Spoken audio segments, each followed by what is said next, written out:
initiatives of government agencies in managing risks and harnessing opportunities in the maritime sector. Beyond the national level, the security risks in the West Philippine Sea are also an area for collaboration with close partners like Australia. As such, this event gathers key experts on maritime security to discuss policy initiatives and studies to forward the discussions on developing and implementing a comprehensive national maritime policy. To open this town hall discussion, I would like to call on the president of Strat-based ADR Institute to give his opening remarks. Please join me in welcoming Professor Victor Andres Dindo C. Manhit. Good morning to everyone. Good morning to our stakeholders, different stakeholders, friends who are here with us, our speakers, experts from both civil society, government, especially our military leadership, to the academe, to friends, of course, in media. And I think this morning we had 170 Zoom registrants, so hopefully they can find time as we all went back to face-to-face work to still join us. But allow me to, as I welcome you, to remind everyone also, why are we here? When our own government came out with their national security policy framework, signed by President Marcos Jr., August 10, 2023, I took note of one of the national security interests of the Philippine government. And if you look at my next slide, here I speak of ecological balance and climate change resilience. And this is what brings us together this morning. In Strat-based ADR Institute, we have spoken of our security challenges, and I use the word asymmetric, the past few years. When we look at geopolitical shifts and the evolving security landscape in the Indo-Pacific, I take note of non-traditional security challenges and even evolving security challenges. We have spoken through the years and even hosted an event that focused on gray zone operations. But also we would like to use this opportunity to discuss environmental resilience. You know, the Philippines is at the receiving end of gray zone tactics in the West Philippine Sea. We have argued through some of our research, characterized by political and economic coercion. A team of us just came from Turkey and even participated in the discussion of how called corrosive capital. That means investments, ODAs. And we even hosted an event with the chairman of the Public Service Committee of how we should be careful with infrastructure ODA programs. We have experienced cyber operations, and we are planning to publish some research on disinformation in our country. And we continue to experience provocation by state-controlled forces. They say it's Chinese fishing boats, but we all know that's not true. Because the West Philippine Sea faces issues affecting its biodiversity and marine resources. We have seen this through pictures coming from our own media and, of course, the Philippine Coast Guard, the Philippine Navy. This includes illegal coral harvesting and the past years, artificial island building. Indeed, gray zone operations have continued to elevate risks in the region due to their ambiguity and the ability to circumvent international law. When we hosted a discussion on gray zone operations, I spoke of the environmental degradation of the West Philippine Sea due to unlawful land reclamation activities, construction of artificial islands, and intrusions in our exclusive economic zones continue.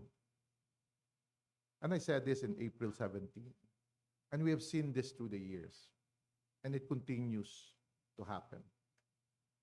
A few weeks back, September 13, I wrote in my regular commentary in the Philippine Daily Inquirer, and I'd like to quote. The commentary was entitled "Forging Solidarity for Regional Peace and Stability."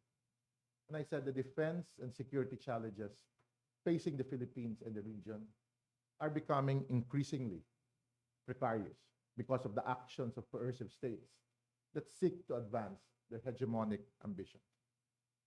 In the face of these threats, it is truly heartening to see nations that respect and uphold the rules-based international order coming together to form closer alliances, strengthen their commitments, and work together to protect peace and stability in the region.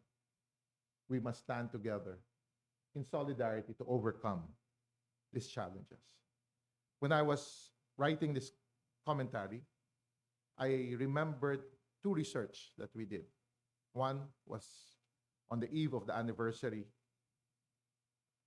of our 7th year of arbitral victory, when we ran a survey with Pulse Asia, whereby the Filipino people, who at least at the highest level of under this administration, 89% would like us to assert our rights based on that arbitral victory, spoke of the need to strengthen our military capacity. And I hope the executive branch, especially members of Congress, as they debate the national budget for 2024, continue to strengthen the capacity of our Navy, our Coast Guard, and our Air Force. Now, if it was a year ago, you would not hear of joint patrols. I used to say to our friends from other nations, Phone ops only serve your interests, not the Philippines. But joint patrols may be elevated to the next level. And we have been advocating that for the past few years. But more importantly, is that we need to look at external threats. That's critical. We have to build the capacity of our nation to address this external challenges. And last year, in the last quarter of last year, when we asked the Filipino people, why do you think, or what do you think is the most important reason to strengthen our ability to defend and protect our seas? And the answer to that was, it's about protecting the marine resources and the environment in Philippine territory. It's about protecting the rights of people and communities in coastal communities. And for me, I've always, as a political scientist, I always say, when people ask me, what is national interest? I have always argued that government exists for the people.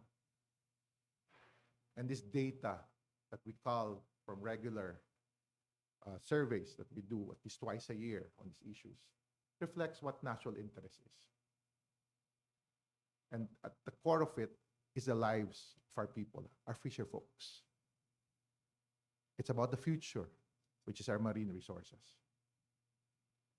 The 2016 arbitral ruling has ruled against the illegal acts of China that cause environmental damage to the marine biodiversity in the West Philippine Sea, on top of the so-called 10-dash line. The recently reported coral harvesting is a manifestation of its expansive and disruptive agenda within Philippine waters. Today, it's the West Philippine Sea. We need to make a stand so they cannot cross to the Philippine Rise, which is for the foreigners here, the eastern side of the Philippines. This bullish act goes against the rule of law, and the damage this has caused is extensive. With this, it's high time to solidify what we have called and argued in the ADRi Institute a whole-of-society approach in the West Philippine Sea, based on a strong maritime framework that coordinates the initiatives of various sectors. The support for Filipino scientists and their marine science research in the area should be deepened. And a whole of society, not a whole of government, framework of national security is what we need, where the state, the public sector has a role to play. And within the public sector, the Navy, the rest of the military, the Coast Guard, and even the private sector who have been contracting with the government to extract resources relevant to our needs as a nation. But we also need civil society from the academic community, not only to do studies, but publish this, make this public, not only in the Philippines, but internationally. And this is where we see the role of our institute. So again, thank you for joining us. We will continue to play this role, and we're happy to host this kind of discussions, to elevate this to the next level for the Filipino people, the Filipino nation. Good morning. Thank you.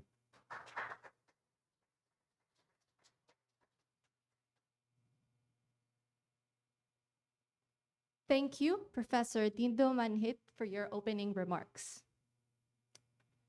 Our first panel is about promoting a whole-of-society approach in the Philippine Maritime Framework. To discuss the need to establish a comprehensive maritime policy and framework in the Philippines, please welcome the Director of the Institute for Maritime Affairs and Law of the Sea under the University of the Philippines College of Law, Dr. J. Batongbakal. Thank you. Good morning, everyone. Let me just get our slides up on the screen. Thank you for inviting us to speak at this forum. It is quite timely because, well, as you know, a few of us have been trying to work on maritime affairs for quite a long time. And fairly recently, there has been much interest in really improving the maritime policy frameworks of the Philippines, especially with the attention now being paid to the fact that we are a maritime and archipelagic nation. Okay, so I happen to be part of what we call the Waypoints Project, and this precisely is one of its key objectives. So our project, well, our presentation here is about broadening the discourse on comprehensive maritime policy and framework in the Philippines, which is right up the alley of what Dindo has just mentioned in his opening remarks. Next slide, please. Of course, we start off with the basic premises that we are an archipelagic and maritime nation, and we're very glad that, well, I'm very glad personally that after about 25 years of advocacy, the archipelagic character of the country has been highlighted in official policy documents. With more than 7,600 islands and being the second largest archipelago in the world, no? We have, of course, one of the longest coastlines, and naturally, most of our human settlements are coastal in nature. No? More than 50% of our municipalities and 117 of our cities are all coastal. And actually, if you look at the definition of the coastal zone in international documents, such as one of the earliest ones, the UN Agenda 21, the definition of a coastal zone is everything within 100 kilometers of the shore and out to 200 meters deep of ocean. And that actually covers practically the entire Philippines, except perhaps for the center of Mindanao. So we are actually a coastal nation by that definition. And naturally, a majority of our people, therefore, live on coastal areas with these many coastal communities. And so it really underscores the fact that our identity, culture, economy, food, energy, and security are all linked to the sea. And yet it's only recently that we have realized this. No? And part of this is that perspective that unfortunately we have had for so long, no, which arises from having been colonized by essentially continental countries like Spain and the United States. No? It took a long time for us to try to wean ourselves away from this sort of inherent perspective in all of our disciplines, in all of our attitudes, in all of our studies. Okay, next slide, please. So the Waypoints Project also takes account of policy documents and policy studies, the latest of which is in Pagtatanaw 2050, which was accomplished by our scientists. No? It really emphasizes, it jives with this attention that has been placed on what we call the blue economy. And the blue economy has become one of the key discussion points in ASEAN, for example. And because of that, the Philippines, keeping in step with this and in line with its archipelagic perspective now, our scientists have estimated, and I bet that this is only a conservative estimate, that the potential annual monetary value of the marine ecosystems of the Philippines, including the continental shelf, would be at least 1.5 trillion US dollars worth. And that's in 2007 prices. So you can imagine with inflation, that's probably going to be a lot higher. Okay. Next slide, please. So we in the Waypoints project started focusing on this, using these premises, started focusing on the issue of maritime security. And maritime security actually is something that the Philippines is one of, has led in the region. We are among the first, if not the first, nation in the Asia Pacific which came up with a specific definition of maritime security that's contained in a document that was issued way back in 1994. And we've described or defined maritime security as a state in which the country's marine assets, maritime practices, territorial integrity, and coastal peace and order are protected, conserved, preserved, and enhanced. This is a very comprehensive definition. It is, in a way, in line with what was very popular at the times in the mid-1990s, the concept of comprehensive security. But it was also intended in anticipation of the entry into force of UNCLOS, which was in November 1994. So these policy discussions, which led up to the National Marine Policy, were really to try, were preparing for that entry into force. No? So this definition has been enshrined in that policy document. No? But again, just like many things, no, it took quite a while before this abstract concept was really integrated into subsequent policy instruments, policy actions, and decisions. Okay? Now it is very central, shall we say, to our perspectives about the maritime aspects of the archipelago. Next slide, please. You see this, the reason for this is basically it's the times. No? If you look at the timeline of this concept, no? In 1994 to 2001, we were concerned with the entry into force of UNCLOS as well as the accelerated rate of global economic integration after the fall of the Cold War. And that one of the side effects of that is the increase in maritime trade. So between 94 and 2001, that was what sort of prompted or directed our views about maritime security. So in a way, it was rather transitory and a bit outward looking, no? Looking at potential external security threats and challenges. No? But since this was towards the end of the Cold War, our viewpoints were still rather conservative or, shall we say, a little bit old-fashioned. No? But in 2001, with the events of 9/11 and the realization that the end of the Cold War meant that traditional threats to security were probably on the wane, no? Then you had countries like the Philippines beginning to address or trying to address what they called non-traditional threats to national and maritime security. Again, in line with the times and the concept of comprehensive security.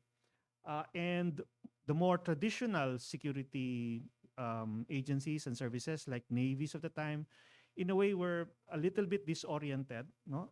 With the fall of the Cold War, they were looking, in a way, searching for a new focus, no? and a sense of meaning, no? Because its long-standing traditional threats, long-standing traditional security challenges were perceived to be on the decline. Okay. However, with 9/11 redirecting energies now towards terrorism, especially including terrorism at sea, and now the realization that terrorism could also have many different avenues along the maritime track, then you had that shift, no, in the perspective. And in our case, particularly, the next major imperative, the next major influence really, was around 2010 and 2011, when the tensions in what we now call the West Philippine Sea basically sparked, ignited and rose.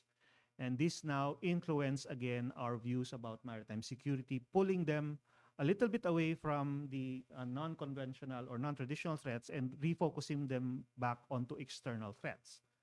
That has not been a complete swing, however. In a way, it was an adjustment to address the reality that the looming security challenges were now coming from a particular source and on a particular vector. Okay, so next slide, please.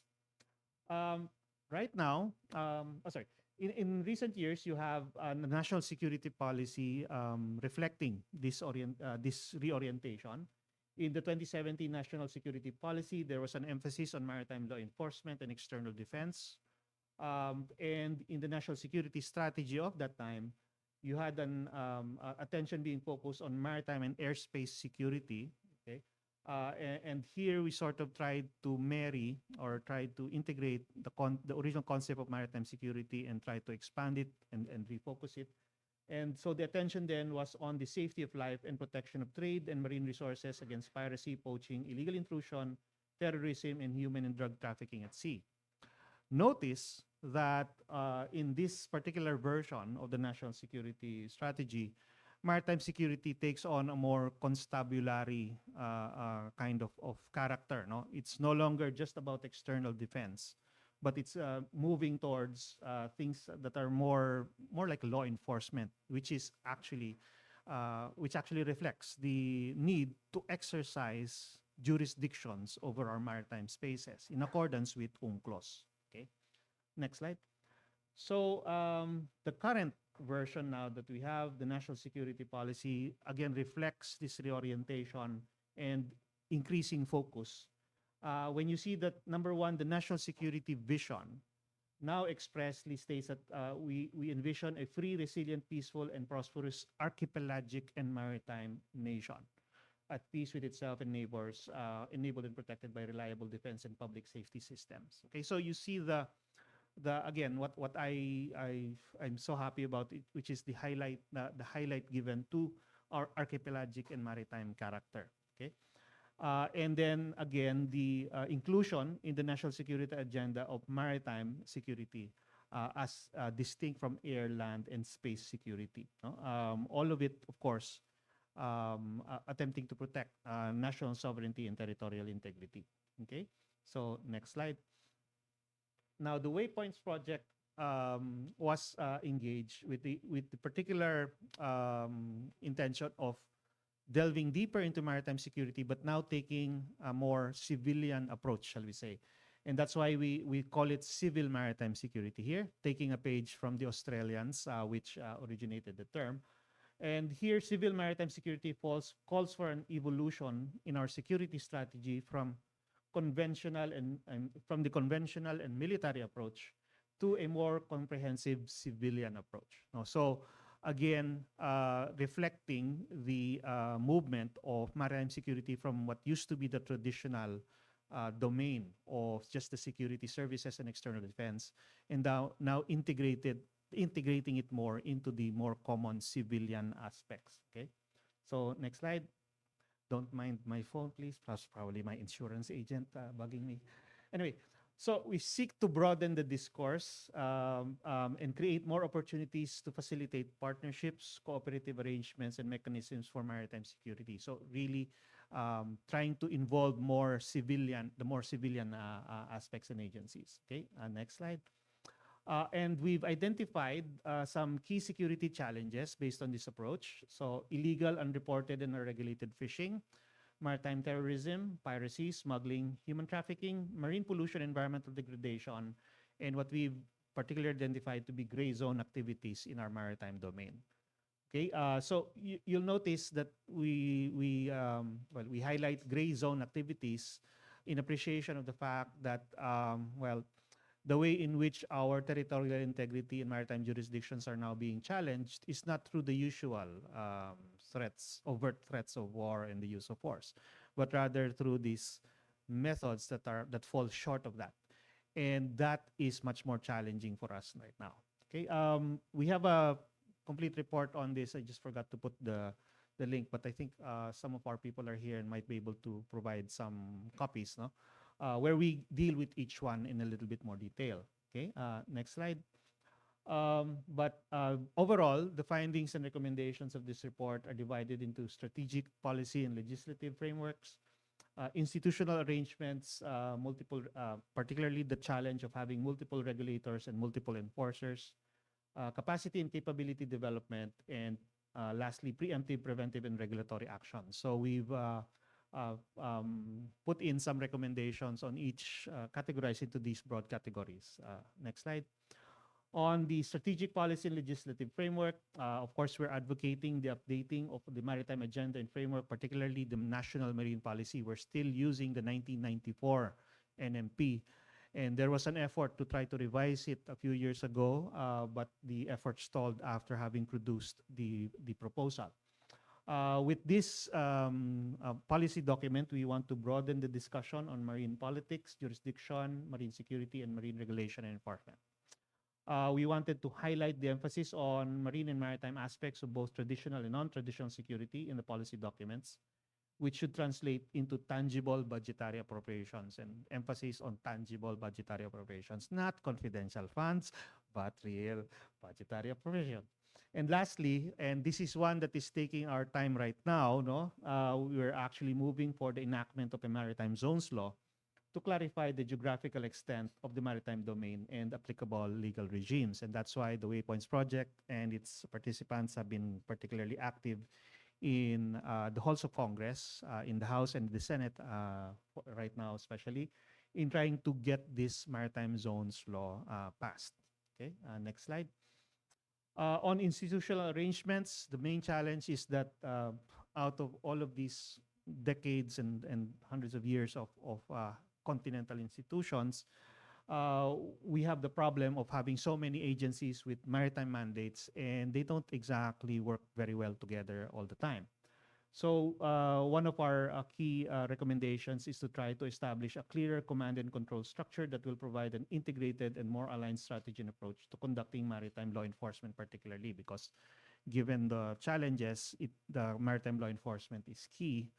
But that is where also we have seen sort of persistent problems with coordination, with distribution of assets, with integration of various disparate law enforcement units at many different levels, no, like national and local.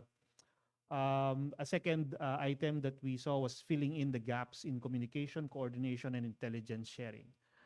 And this again is caused by the traditional setup of government, which tends to create silos and also ends up with creating incentives or rather creating disincentives to sharing and cooperation. No?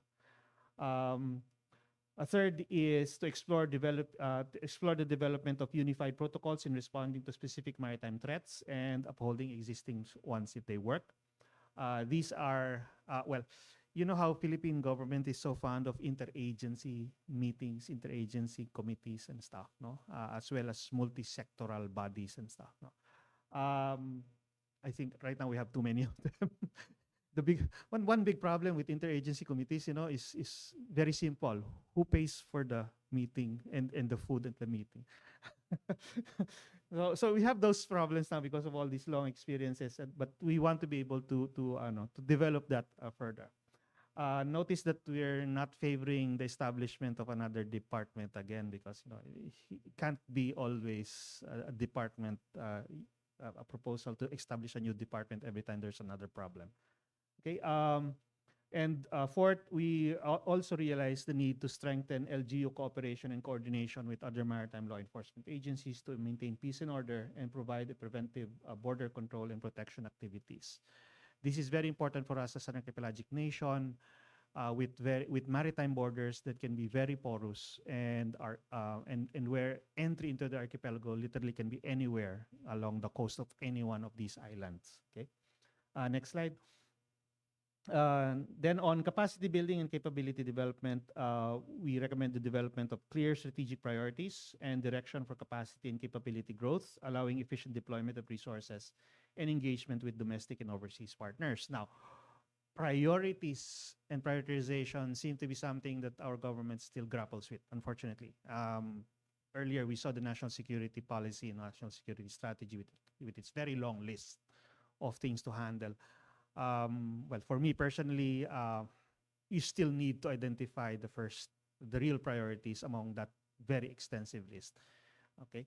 And especially when it comes to capacity and capability development in the maritime sphere, let's face it, you can't do everything all at the same time with such limited resources. No? And we have to identify what priority steps we need to be taken. Okay. Uh, we want to complement seaborne operations with land-based initiatives. Now, one thing we've noticed, for example, in concepts of or proposals for maritime security, there seems to be this lack of appreciation for integration of land and sea, no? Especially in terms of efforts. No? It seems like they're always separate. If you want to patrol the ocean, people think of boats or vessels. They don't think of, say, radars or land-based sensors and integrating and fusing these capabilities. No? Maritime domain awareness is supposed to do that, but up to now, we're still seeing a lack of appreciation for how maritime domain awareness really works. No? So we're trying to promote this aspect of it. Third is to capacitate law enforcers to respond and conduct immediate administrative and paralegal procedures against intruders and violators, and improve investigation facilities in strategic locations. This is particularly essential when you talk about EEZ enforcement. If you're trying to, say, apprehend illegal fishers, and you're so far away into the ocean that you will end up violating, say, the rule on the filing of cases, the 12, 24, 36-hour rules on the filing of cases after arrest. No? So we have to come up with other ways of responding to those kinds of gaps in our own existing procedures. And then lastly, to maximize the utility of the existing interagency and governmental instruments. Now, so although I've criticized the problem with interagency mechanisms, this is also, we also recognize that in other cases, in several cases, it actually works pretty well. Sometimes, well, I suspect that it's because of personalities, because we're still Filipino and we're still very personality driven. But we need to professionalize that relationship in order to make interagency, committees and actions really work. No? We don't want the situation, which actually is fairly common, where after certain personalities change, the effectiveness of these interagency meetings and interagency mechanisms also change. Okay. So next slide. I think it's our last. And on preventive, on regulatory actions, we want to prioritize ocean-based industries and include national programming to generate jobs and prioritize coastal-based communities. This is a little bit more broad. No? Again, this requires us to rethink our educational priorities and programs. We seem to be designed to create like expertise and disciplines which are more land-based, and which results in a lack of people for sea-based and coastal industries and coastal activities. One very good example I can give you is that when you look at all the coastal municipalities and you ask them for who within the LGU is a fisheries expert, very few will have them, because in most of them, the people they assign to fisheries are actually those either foresters or agriculturists, no? Especially in the municipal agriculturist office. Even though the municipality is coastal and has a huge fishery to manage, their main officials, personnel, are actually trained as agriculturists, not as aqua or fisheries technologies. Okay. We want to revisit national legislation and implementation mechanisms for coastal management. Another good example is with respect to coastal infrastructure. I don't think anyone, it's very hard to find anyone who actually, among the LGUs, particularly in their planning and development offices, I don't think anyone is really trained in coastal infrastructure, as opposed to completely land-based infrastructure, roads, bridges, roads and buildings. No? But coastal infrastructure is something that is rather different, requires a different skill set, especially if you want to manage coastal activities. Okay.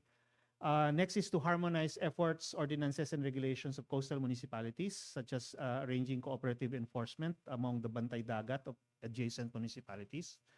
Bantay Dagat right now are basically volunteers who are deputized as fish wardens, and they're resorted to augment the meager maritime police resources of local government units. Unfortunately, because these are volunteers, and they're not really required. There's no budget for them really. It all now depends on each municipality or city whether they will have them. Despite the fact that they may have long coastlines and much marine resources, no, they don't have even just the basic monitoring and enforcement capabilities. Okay, so Bantay Dagat is seen as one avenue to try to compensate for that shortcoming. But yun nga, in the absence of a system, then it's there's a lot of time and effort wasted, and there are many places that really still need these types of mechanisms. Okay, and that's why in the end, the other thing that we'll probably be working on after the maritime zone law advocacy would be improving the benefits and work status of the Bantay Dagat. And this, I think, is also important because it means engaging the citizenry themselves in the task of coastal management and enforcement. Okay, I think that's the last slide. So can you press the next one? Yeah. Okay, maraming salamat po. Thank you.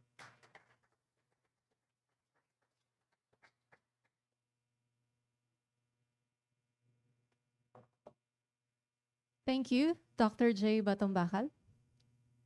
So for our next speaker is Dr. Deo Florence Onda. He is an associate professor and deputy director for research in the University of the Philippines Marine Science Institute. His discussion will revolve around marine science research in the West Philippine Sea. He's currently on an official trip to Taiwan, but he would have wanted to join us today. Instead, he sent us his short recording to discuss this topic.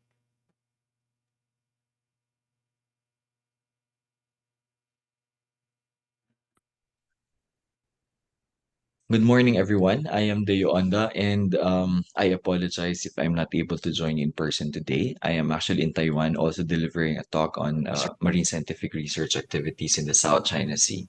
And I think talking about MSR in the context of the Philippines is also very relevant and timely, primarily because of the many developments that have happened in the past years, contributing to our increased capacity as well as activities in the West Philippine Sea.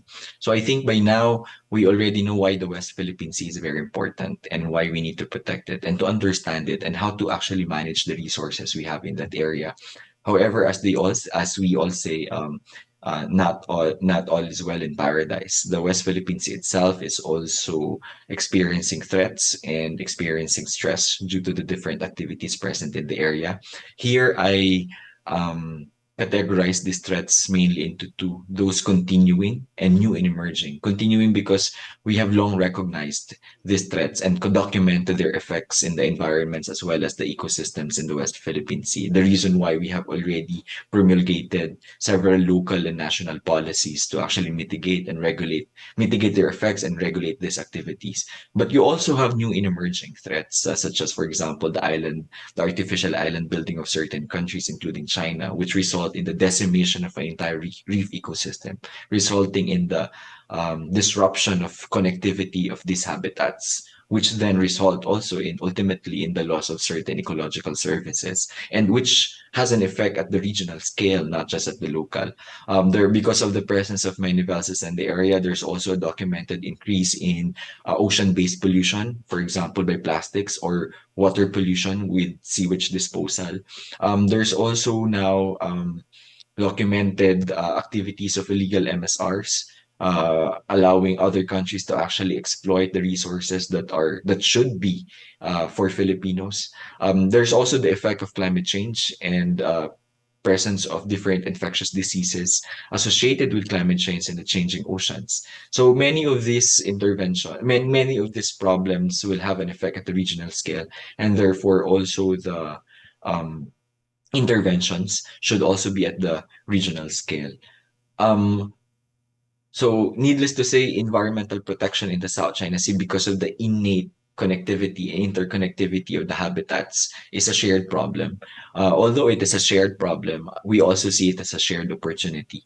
Um, we need to understand that in order to protect the West Philippine Sea, we also need to understand what's happening around and the adjacent seas of the West Philippine Sea.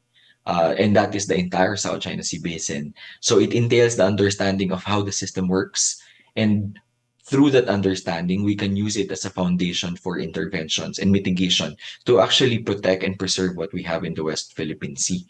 One way to do that is to, or probably the only way to do that, is really to do research. And UNCLOS has provided its provision of doing marine scientific research. It has been long recognized to be a possible non-aggressive intervention for conflict resolution and a rule-based conduct in the West Philippine Sea to also assert the sovereignty as well as the rights that we have in our own waters. Um, yeah, a study by Firanculo in 2020, which surveyed different researchers across agencies in the Philippines, showed that there is a perceived importance, or the importance of marine scientific research in terms of securing food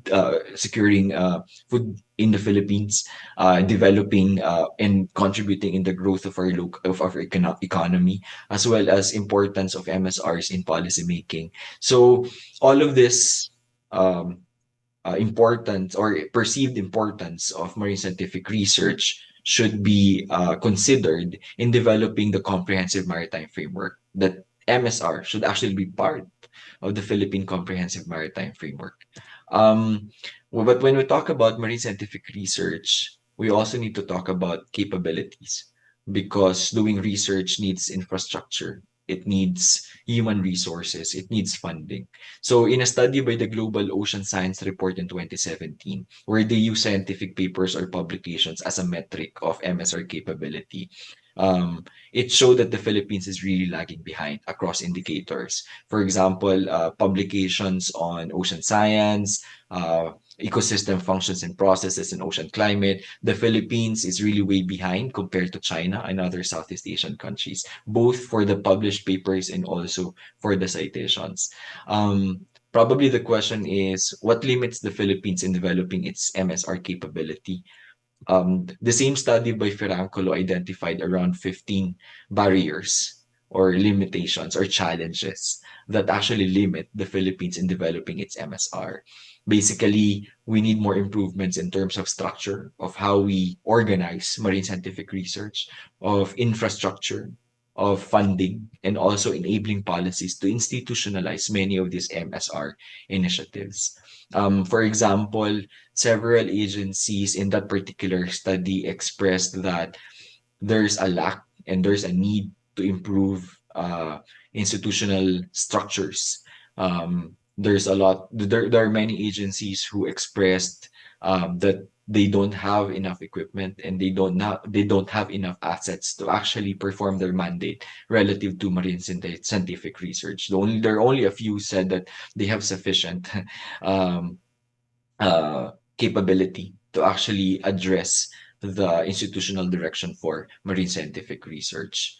For example, when we talk about ocean research, we will be needing vessels. If you want to do ocean-based studies, then you need a vessel to go to these parts of the oceans that you want to study. However, in 2020, the Philippines only has around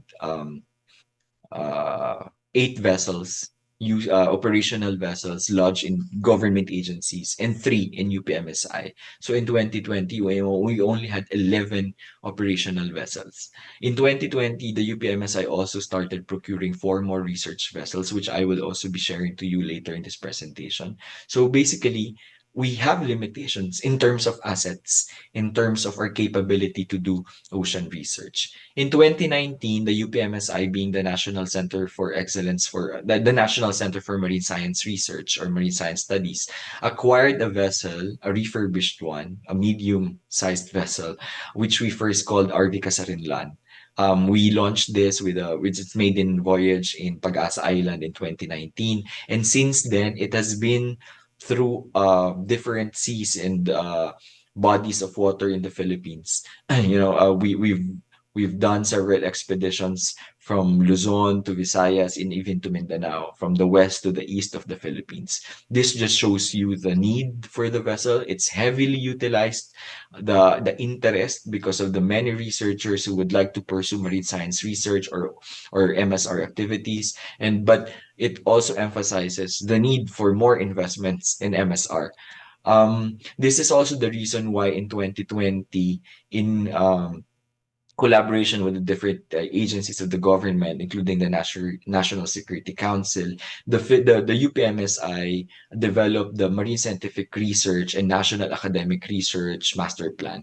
This outlines the need for MSR as well as the developments needed in the next few years to help Filipino scientists actually conduct their MSR activities.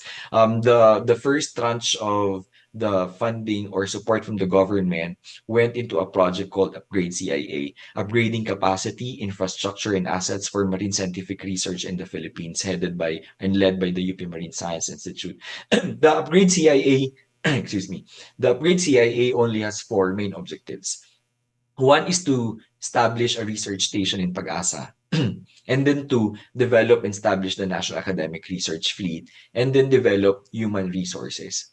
So basically, it focuses on infrastructure as well as human resource development. It had a total funding of 340 million lodged in the GAA 2019 to procure several assets, improve several of our facilities, and also train many researchers across the country. So one of the accomplishments of that particular project is the relaunch of the new Pag-asa Island Research Station. So in 1990s or late 1990s, a small structure was dedicated as a science station or marine science station inside the naval station in Pag-asa Island. However, because of the lack of funding as well as the limitation in resources, that particular marine science station was never used afterwards. So it became a bit dilapidated. In 2020, we restarted negotiating again with the government to make use of that facility and relaunch it as a marine science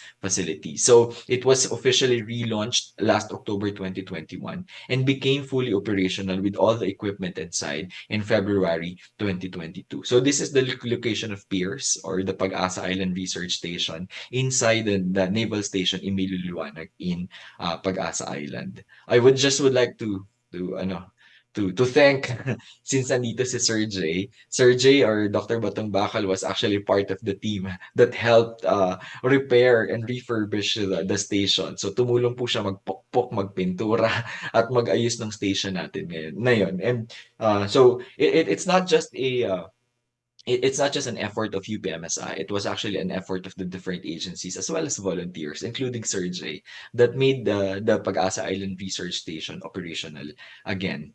In February 2022, we were already able to deploy researchers long term. We were able to leave them there for a few months, which allowed us or the institute to do more targeted and comprehensive surveys, to do long-term monitoring activities, to do baselining surveys around Pag-asa Island and other neighboring reefs. And it also allowed us to build stronger partnership with the community. So importante, it's really important that we have researchers stationed in Pag-asa Island. So we call this five researchers the Pierce Five, the brave Pierce Five, because they were the first researchers who were able to at least stay in the island for a couple of months. In 2022, through lobbying also with the Senate and with the help of Senator Panfilo Lacson, we were granted additional 10 million to actually build a two-story dormitory. So we are just trying to finish the requirements being asked of us by the DPWH and the different agencies, including DNR, so that we can start building the structure in Pag-asa Island. It is important to recognize that Pag-asa Island is not the only research station present in the area. China has established around three in the past 4 years. There's also one found in the north of South China Sea, the Dongsha Atoll Research Station under the supervision of Taiwan. And then there's the Taiping Island Research Station. Vietnam also has a couple of research stations in their own occupied islands. So this actually gives us an opportunity to network with the other scientists and with the other research stations to come up with a network of research stations in the South China Sea. Very similar to what is happening, for example, in Svalbard or in Antarctic, where different countries have their own research stations and they do parallel studies so they can compare what's happening and really understand what's happening in the entire region. A similar initiative can actually be done and initiated now by the Pag-asa Island Research Station to do long-term monitoring work, to for climate change studies, to do plastics monitoring, for example, and to do migration and connectivity studies. Part of the plan is also to um, support the research station and the other activities with the Philippines with more vessels. So the second component of the Upgrade CIA project was the establishment of the National Academic Research Fleet. Dati pangarap lang siya, but now it's actually coming into reality. The fleet, the new four vessels to be included in the fleet, uh, was supported by the national government, but it took a while. Hello sa bidding process natin sa Pilipinas, pero it took a while to actually finish the procurement. But we're happy to report that four of these vessels have now been procured. We are just waiting for the transfer of ownership as well as a bit of refurbishing and rework or retrofitting of the vessel to become research vessels. The idea is for one vessel to be dedicated to the West Philippine Sea and the Northeast Philippines as well as the Luzon Strait. One vessel will be dedicated to the Sulu Sea and the Bohol Sea, one with the Visayan Sea and the Eastern or the Pacific Seaboard. Um, the vessels are also well equipped. These are just some of the technologies that will be installed in the vessel, allowing us to actually study fisheries, to study ocean currents, to study the entire water column from surface to the benthos, to even actually map out the topology of the benthic environment or the seafloor. We will have those technologies. So it's really opening up a lot of opportunities for Filipino scientists, and hopefully those information contributing to policy making.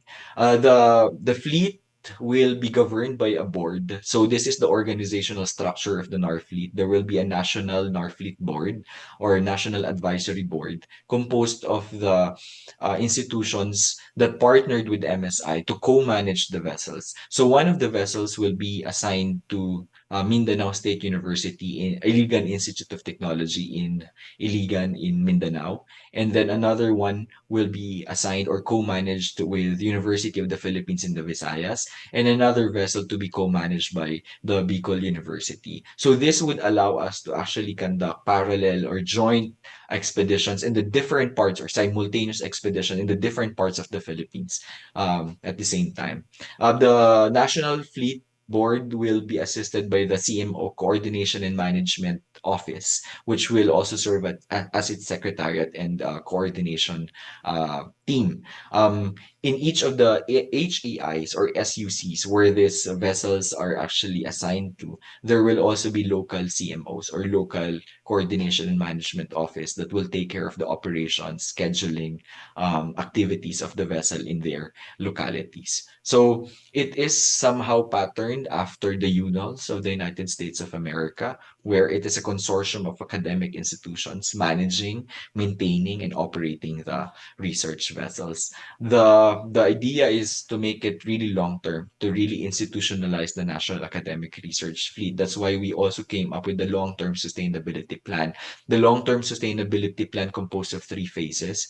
Phase one is acquiring the vessels, upgrading them for equipment, making them operational. Phase two is focused on building now local capacity, making use really of the vessel, producing more knowledge, and phase three would include internationalization by improving our facility as well as capacity. We can then actually lead international expeditions. Along with this plan is also programming of the different projects to be submitted to the government so that funding can actually be ensured. Um, if you have the vessels, it is very important that you have the warm bodies who will actually do the marine scientific research activities. So part of the activities that we are doing right now, alongside building the infrastructures or improving our facilities, is building human resource or developing the human resource aspect. So we have been training several state universities and colleges across the country and national government agencies. So these are some of the institutions that we have already trained in terms of or on how to do ocean research and how to actually conduct marine scientific research in the Philippines. We've been doing a lot of activities such as this capacity building. We have partnered with different institutions and agencies, especially our stakeholders from Palawan who are directly um, who are directly involved in the West Philippine Sea issues, no? Including the Palawan State University, Western Philippines University, PCSD, and the different offices of the Department of Environment and Natural Resources. We're also trying to strengthen the networks by doing more collaborative work and aligning our activities with other national government institutions such as NFRDI, DNR, NAMRIA, BMB, NAMRIA, and then also with UP IMLOS through Sir Jay and his team. By increasing the capacity of people, we are able to develop and establish a network of researchers across the country. Um, by having that, we are also now in the position to actually lead regional efforts and initiatives. Um, for example, the Philippines, I think, is in a very good position to call for a regional scientific conference, really focusing on the ecology, on the science aspect of the South China Sea, where we can share best practices, where we can talk about issues, and when possibly, hopefully, talk about ways moving forward and come up with more science-based discussions to actually resolve the conflict in the South China Sea. Um, Although we have done a lot in the past years, there's still more work that needs to be done. Some of the ongoing initiatives to actually resolve the barriers in MSR building in the Philippines have been addressed in the past years, including, for example, increasing the number of assets that we have, um, we've also started lobbying with policymakers and making them really understand why MSR is important. There are still a lot of activities that need to be done, you know, at the short term or intermediate, and then in the long term. This includes, for example, coming up with MSR framework. Um, we need to have more coordination among agencies, alignment of activities. We need enabling policies. We need an MSR agenda, and hopefully we can come up with an institution or an office or an agency that will really take care of planning, expanding MSR scopes and activities in the Philippines. So I'm posting this as a challenge, not only to the government, but also to partners, because I think developing MSR is not just it's not just a responsibility of the government, but the private sector will also be able to contribute through several initiatives. For example, there's a lack of policies and structural framework in the Philippines for MSR. And I think this is where the think tanks can actually come in and help in developing those policies and frameworks. There's also a need to really institutionalize our fleet. I mean, running vessels, operating these vessels is not cheap. So we need guaranteed recurring funds for operations. And this can only be done if it is institutionalized. So we can expand even the activities, and we are not project dependent. There's a need for long-term MSR and R&D framework and roadmap in the West Philippine Sea. Although the UPMSI has crafted a 15-year R&D plan integrated with an R fleet plan, it is just MSI's plan, and hopefully we can really expand and come up with a national MSR and R&D framework for the West Philippine Sea. There's also a need for a dedicated agency or office for MSR plans. DFA for now only assists in the permitting process, while CONMIRA under the National Coast Watch Council only assist in the coordination and implementation of the planned MSR activities. However, there's no agency that put all plans together, that actually comes up with a framework, comes up with a roadmap on how are we going to expand MSR initiatives in the Philippines. There's a need for a marine science policy framework. The closest to this would be NAST's Pagtanaw 2050, which discusses a blue economy. Uh, in 2019, the marine policy was also signed by a national marine policy was also signed by President Duterte, but it did not discuss much about, there's not much provisions about marine scientific research. There's also a need for alignment of MSR with different national laws and policies. I'd like to borrow this quote, no, from a good friend. We need to put our archipelagic house in order. There's For MSR to really develop and to be institutionalized, it needs to be aligned with the local and national policies that we have. So there's a lot of opportunities where the public, the government, the public, and the private sectors can actually work together to further increase our capacity for marine scientific research in the Philippines. So I think I'm gonna end there. Hopefully, I was able to um, provide you with some updates and also made you excited on on these developments on marine scientific research in the Philippines. The Philippines is really in a sea of opportunities right now. So it is the UN Decade of Ocean Science. So let's contribute in the development of MSR in the next decade in the Philippines. Maraming salamat po.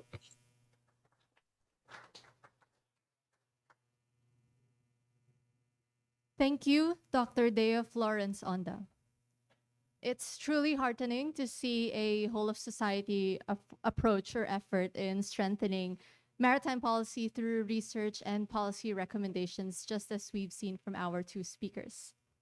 So now, to give us their thoughts and comments on the presentations we have just heard, we have with us today three experts in the areas of maritime security. I would like to call on retired General Emmanuel Bautista, former Chief of Staff of the Armed Forces of the Philippines, Dr. Michael Fabini, Associate Professor of the University Technology of Sydney, and Dr. Rodora Azanza, President of the National Academy of Science and Technology. To moderate our discussion today, we have Ms. Mary Joyce Ilas, Communications and Advocacy Lead of the Strat-based ADR Institute. So I ask our reactors, our panel, Professor Batong Bakal, and our moderator to please come up on front.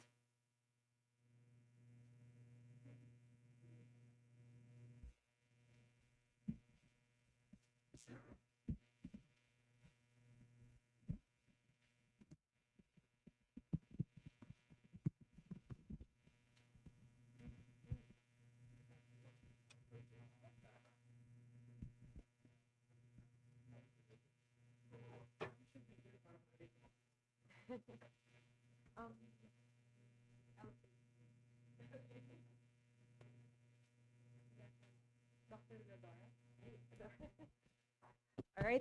Good morning again, everyone. I am Joyce Ilas. I am the Communications and Advocacy Lead of the Strat-based ADR Institute, and I will also be your moderator for today. So again, thank you so much to our speaker and distinguished panelists, General Manny Bautista, Dr. Rodora Azanza, Dr. Michael Fabini, and Dr. J. Batongbakal. All right. So before we proceed to the panel discussion, to the question and answer portion of this event today, we will be giving each of you 3 to 5 minutes to deliver an opening statement. So let's try to keep it as short as possible so we can have longer time for our discussion later. All right, let's start with you, General Manny. Thank you. This panel is in promoting a whole of society approach in Philippine maritime framework. It has been articulated a lot already in the presentations of Dr. J and Dr. Ona. I appreciate especially those presentations on involving the rest of society, the rest of the nation in this endeavor. And indeed, we need to assert our entitlements in the Philippine Maritime Zone for the benefit of the Filipino people. But how do we do that? It's exactly the challenge, and the advocacy being promoted is a whole of society approach. But let me talk about that, whole of society approach.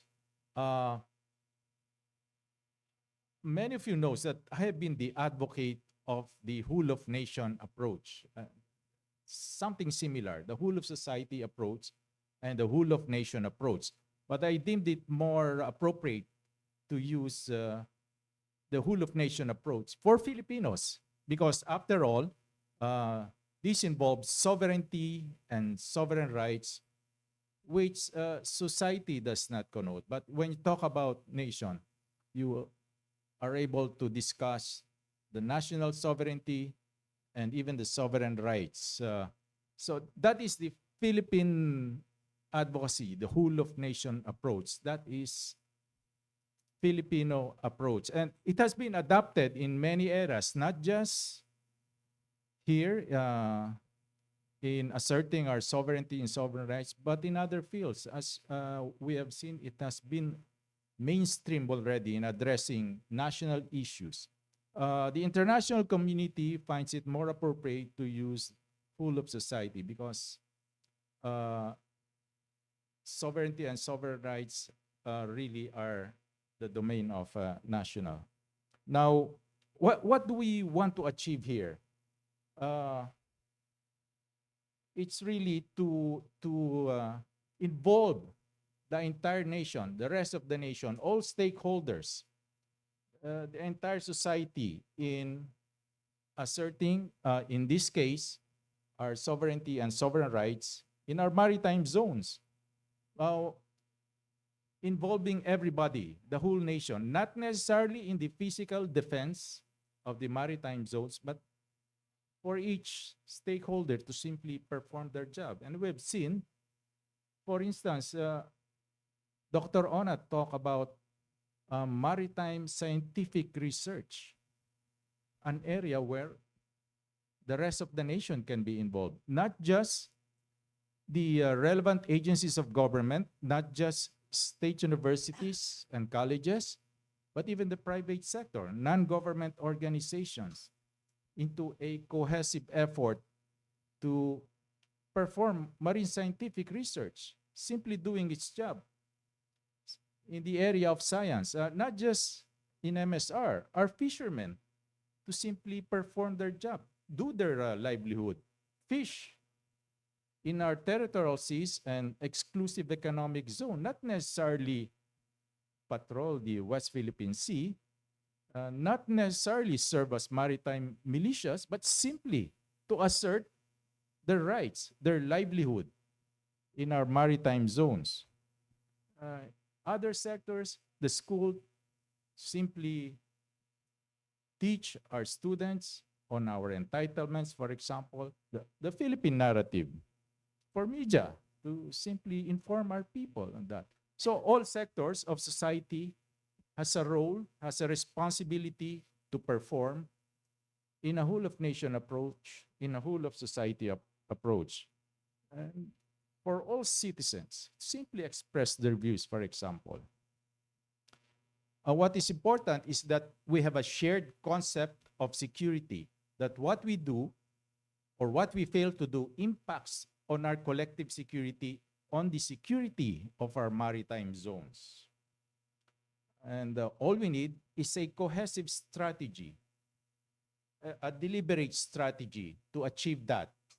And in fact, we have a national strategy on the West Philippine Sea precisely for that. And that is why we have a national task force on the West Philippine Sea, focused on the West Philippine Sea, to achieve that, to orchestrate all of this, so that a whole of nation approach can be achieved. But while we focus on the maritime area now, after all, it's Maritime and Archipelagic Nation Awareness Month, let us bear in mind the battle space, the arena of competition, is not just the maritime zones. It includes also the cognitive domain, for instance, cyber, space, and even the physical is not only maritime, it's air, it's land. So let's keep that in mind. The maritime framework needs to be in the context of this larger framework, and we need to understand that. Thank you.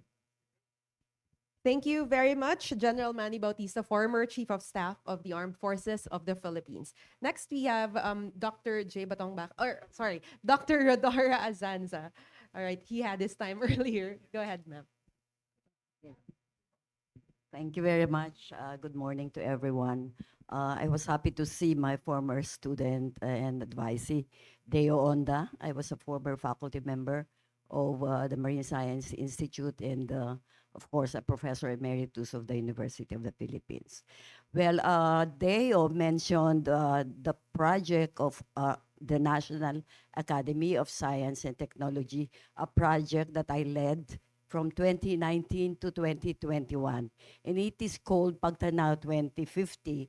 And although we have the slides there, I would rather let me discuss it more uh, candidly so that we don't waste time. So the National Academy of Science and Technology came up with the first foresight for the Philippines. This is the plan for the Philippines up to 2050. It's based on science, technology, and innovation development for the Philippines. So the fact that we have this natural endowments, we have this more than 70% water, marine, and only about 30% or less terrestrial endowments. We have to harness this to the fullest for the good of the country. So the plan, it's going to be based on blue economy because the outlook looking forward is to have a prosperous, sustainable, archipelagic, maritime Philippines. So the term archipelagic and maritime are the key words there. So it's going to be the whole of nation approach. It's going to be everything from education to whatever. So can we just go to the other slide so that we can see the key operational areas? So we proposed the key operational areas so that we can have this strategic plan really be implemented hopefully by the entire nation. But we are doing the dissemination, we're doing the how they call this, work to the level of the communities, from the HEIs to the government and so on. Okay? So Pagtanaw 2050 means outlook.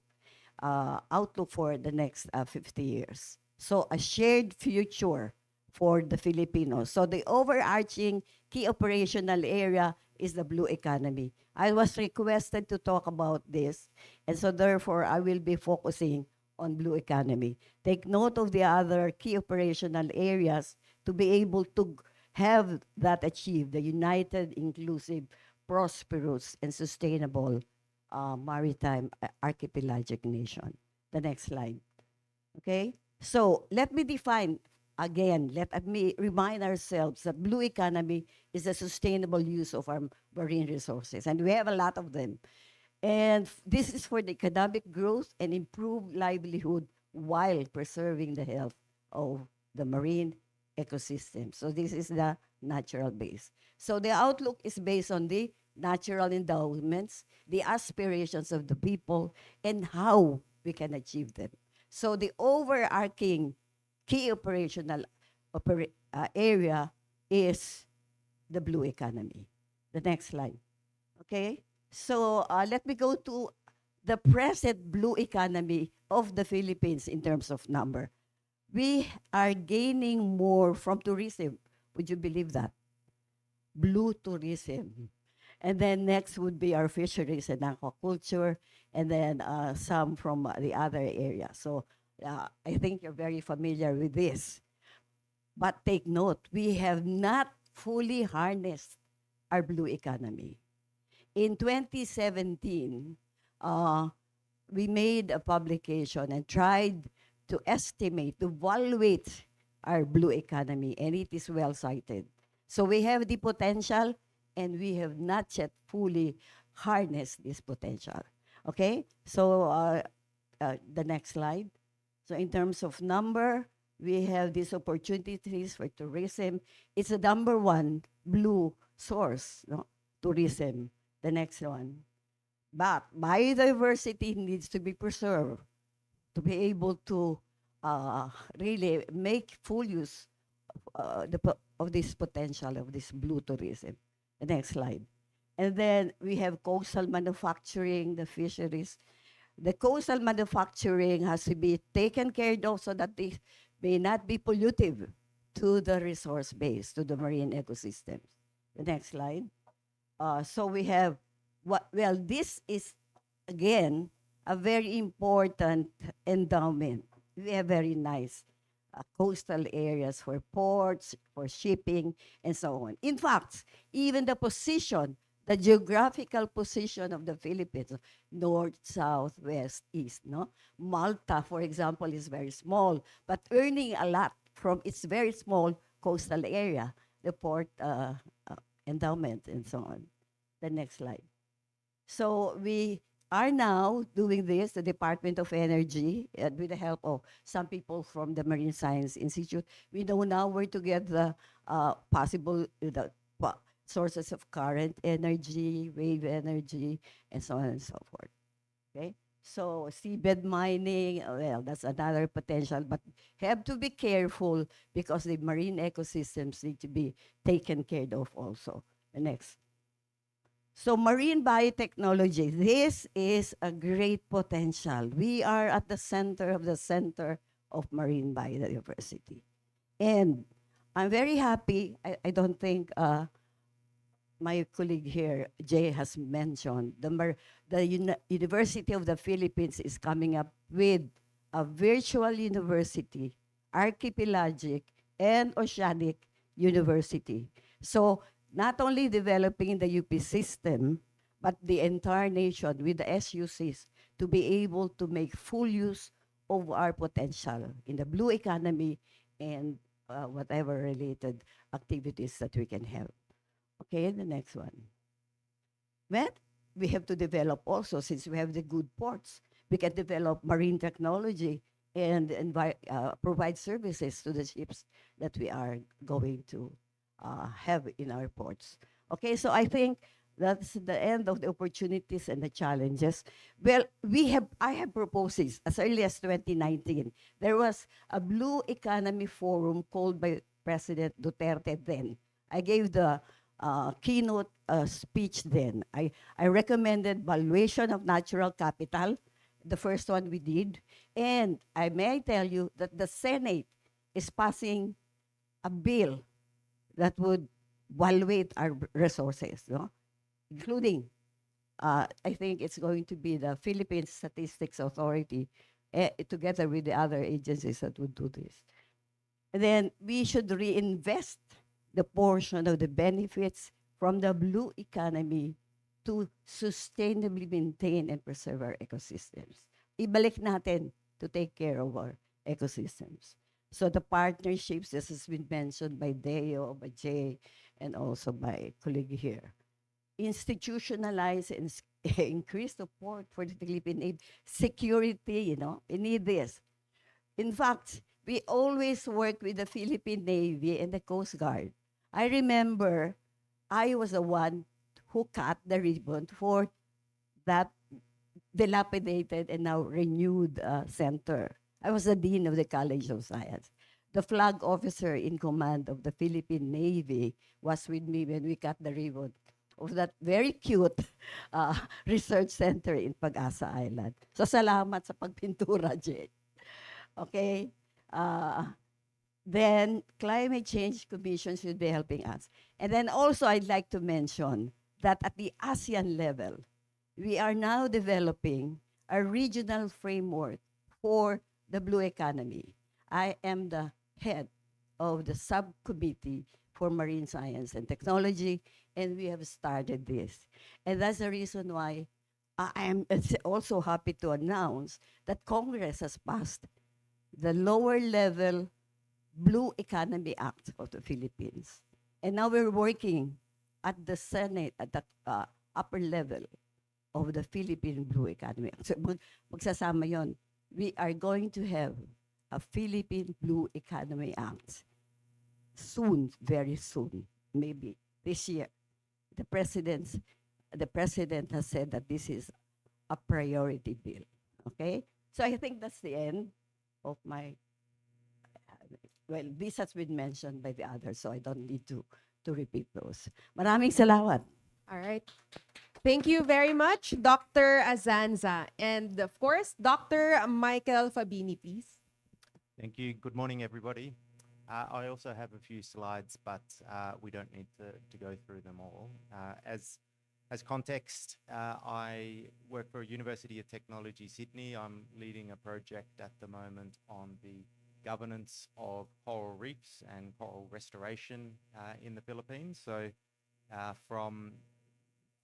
bring a little bit of our perspective on this project and how they complement some of the points that have been raised by previous speakers earlier, in particular, Doc J's comments about institutionalization of more support for local government units and for greater coordination between different stakeholders involved in the process. So perhaps we could just scroll through for a couple of slides. Next one, please. Next one. And one more, please. So this project is a part of a broader suite of programs supported by Department of Foreign Affairs and Trade, the Australian government, in the Philippines, looking at marine resource management issues. So the project that I lead is focused on the governance of coral reefs. This complements a sister project that is working on the technical aspects of coral reef restoration using new technologies around larval reseeding to restore degraded coral reef habitats and their functions. There's a range of other projects taking place, such as those to do with coral reef monitoring, marine plastics, and livelihoods and marine mapping, for example. Perhaps we could scroll through a few more slides, please. So I guess, yeah, on this point, in the Philippines, as in other countries, the decentralized nature of the government's governance system here, particularly for marine resources, really means that local government units are really key, crucial actors in this space. We can have very powerful and great national level strategies in many countries, but they need to filter down to the practical realities on the ground. And in the Philippines, the local government units are a really key mediator of this process, I guess. So we're seeking to support the work of local government units in selected sites around the Philippines to boost their capacity for marine resource management planning, and also seeking to link the work of local government units more effectively with national level policy processes. So in that way, trying to address the two key objectives around capacity and coordination. Next slide, please. So we're also doing a range of social research in this process. Next slides, please. If we could just scroll through a couple more slides, please. Yes, so we're doing coral in conjunction with the technical project. We're working on coral restoration in a range of different sites. So we're working in Pangasinan, in Lobo in Batangas, in San Vicente, Palawan, and in Cordova, Cebu. So in all of these places, we're working both to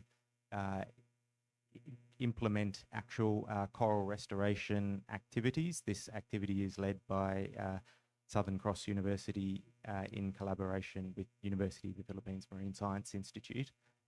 And in each of these sites, we're working to either upgrade coastal resource management plans, support the LGUs in development of other plans such as marine protected area plans, and also in these sites, we're working to provide inputs and support at the national level. So working to support the Department of Environment and Natural Resources in particular on their development of the National Coral Reef Plan. And so this is consultations have been taking place throughout the year for this. So I guess in all of this, yeah, we're really trying to support the objectives of coordination and capacity to real key challenges in the Philippines maritime space, as highlighted by Dr. J earlier. And so in terms of capacity for the LGUs, this involves technical assistance in terms of developing their coastal resource management plans, their spatial plans, and so on.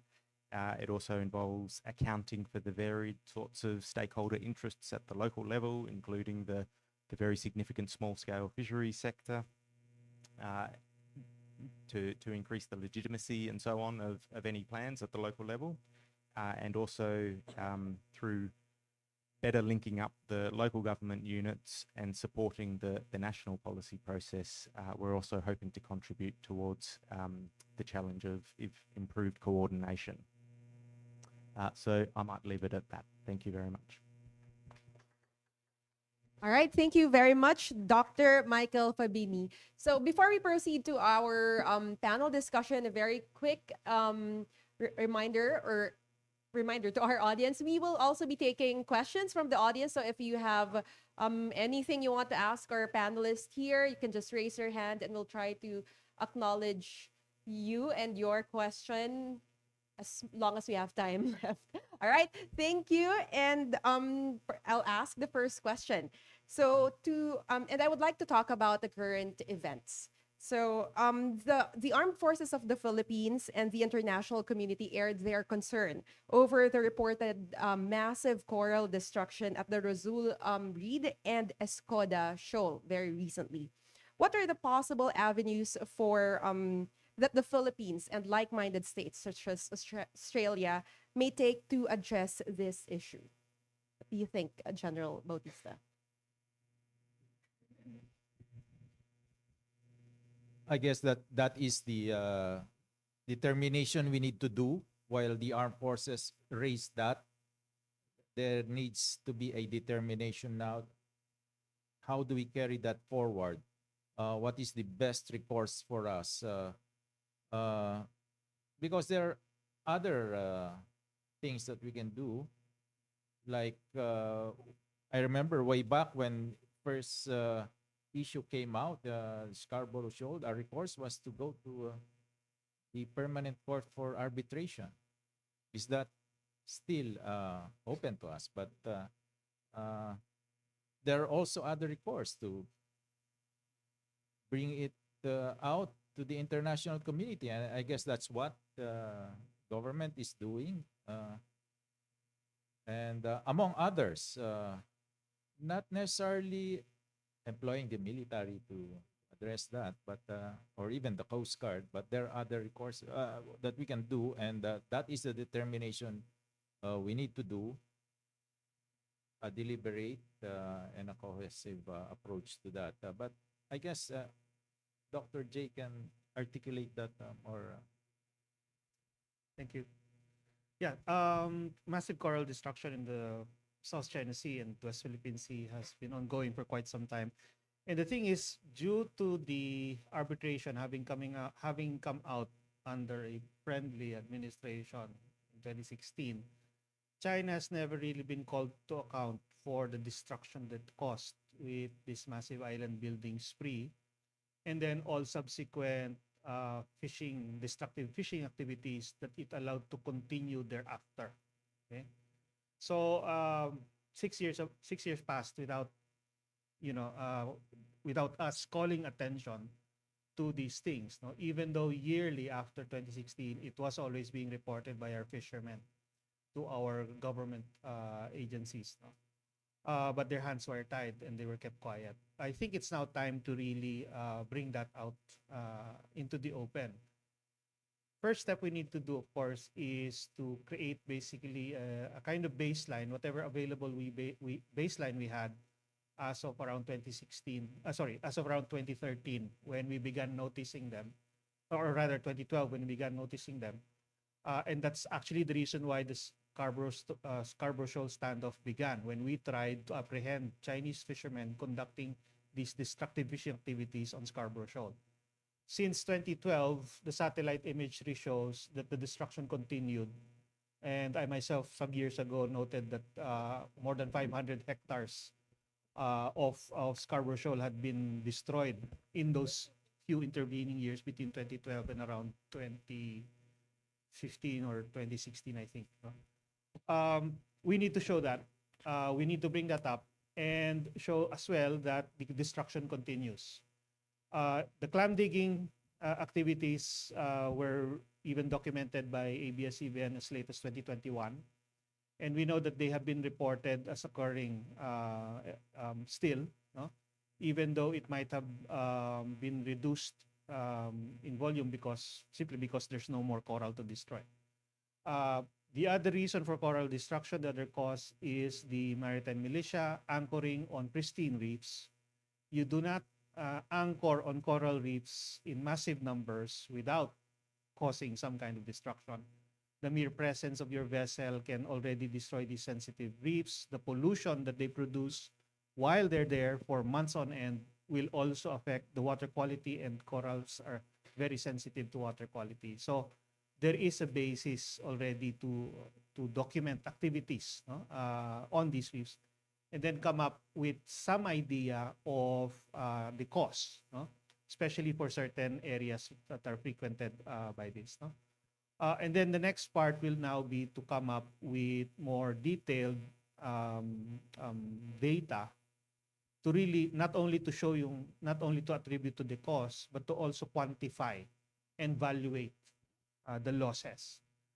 We are part of a project funded by the OST to put up that will formulate the means to that quantification and valuation. The valuation of these resources, because it's not a simple matter of coming up with a number and taking it elsewhere, like say taking the valuation on Tubataha Reef and applying it to the Calayan Island Group. It's not that simple because each place has its own characteristics and consequently also different values for us. So we still have to undertake that step. The quantification comes with things like marine science surveys, actually bringing people there to the ground and begin measuring, examining and measuring the destroyed areas. No? So these are things that can still be done. In the meantime, there are many fora within the international community to which we could take the problem, a whole range of options from mere fact-finding all the way to adversarial litigation. In one memo we wrote before, we identified at least 11 different ways of calling China to account for these activities, no? Before international fora. And so those options are still open to us. We don't have to put everything in one basket, meaning everything on litigation, another case. There are still many other things that we can do even before that. And this all has to be part of a broad strategy, really, that precisely takes advantage of all these many different options, all of them calling China to account for its destruction of the coral reefs in the South China Sea. Thank you. Before I ask Dr. Azanza to answer, just a quick follow-up also, which I'll address to you, ma'am. Dr. Batong Bakal said that we cannot quantify yet the damage in the areas because of the geopolitical tensions in the West Philippine Sea. But maybe we can provide a qualitative assessment Oh, of we could- how... May I? Yes, ma'am, go That's ahead. why I wanted to talk. Yes. Perhaps, ma'am, in the blue economy and the marine biodiversity and also to the Filipino people. Yeah. Yeah. The reason I wanted to talk was that, well, he gave a very comprehensive discussion on this. I was watching television accounts of what we call destruction in the Razul Point. And Cesar Villanoy and I were talking about it. And I noticed there is no location, long, lo- uh, latitude, longitude. They should have that. The Coast Guard should have that. Anyone who takes picture should have the location and even the date or and the time. And so when we have all this data, we can show this was the uh, ecosystem before, now it's like this. The resort could be like this and like this. We should be very systematic. That's the reason why there was an accusation that this is all political drama of the Philippines. We need to be ready, systematic, scientific, and everything. The valuation that we gave was based on the valuation that the coral reefs that we gave considered a lot of areas in the Philippines. This was based on the work of Liquanan. I heard the term. Liquanan used to be with us. Dr. Gomez, a student, Liquanan, Alino, and all the others. Alino was my co-author. And we gave peso valuation. That's the reason why we recommended that regular valuation of our ecosystem should be done because we would know what's happening, whether it's grading, it's going up, it's improving, or so on. And good, Dr. Batong Bakal is involved in this. So the Philippine Statistics Authority will be working with the other agencies and HEIs to have this regularly done. And if we need to do something about this, we need to be systematic and scientific in presenting our evidences. Lawyers are systematic and scientific. All of us should be systematic and scientific when we are claiming especially things like this. Thank you. To Dr. Fabini, you're working on coral reef restoration, seeing the massive damage in the Philippine coral reefs right now, especially in the West Philippine Sea. How long do you think will it take to restore this? Dr. Batong Bakal mentioned 500 hectares or more. How long will it take to restore this vast space? And what can we do? What else can we do about it?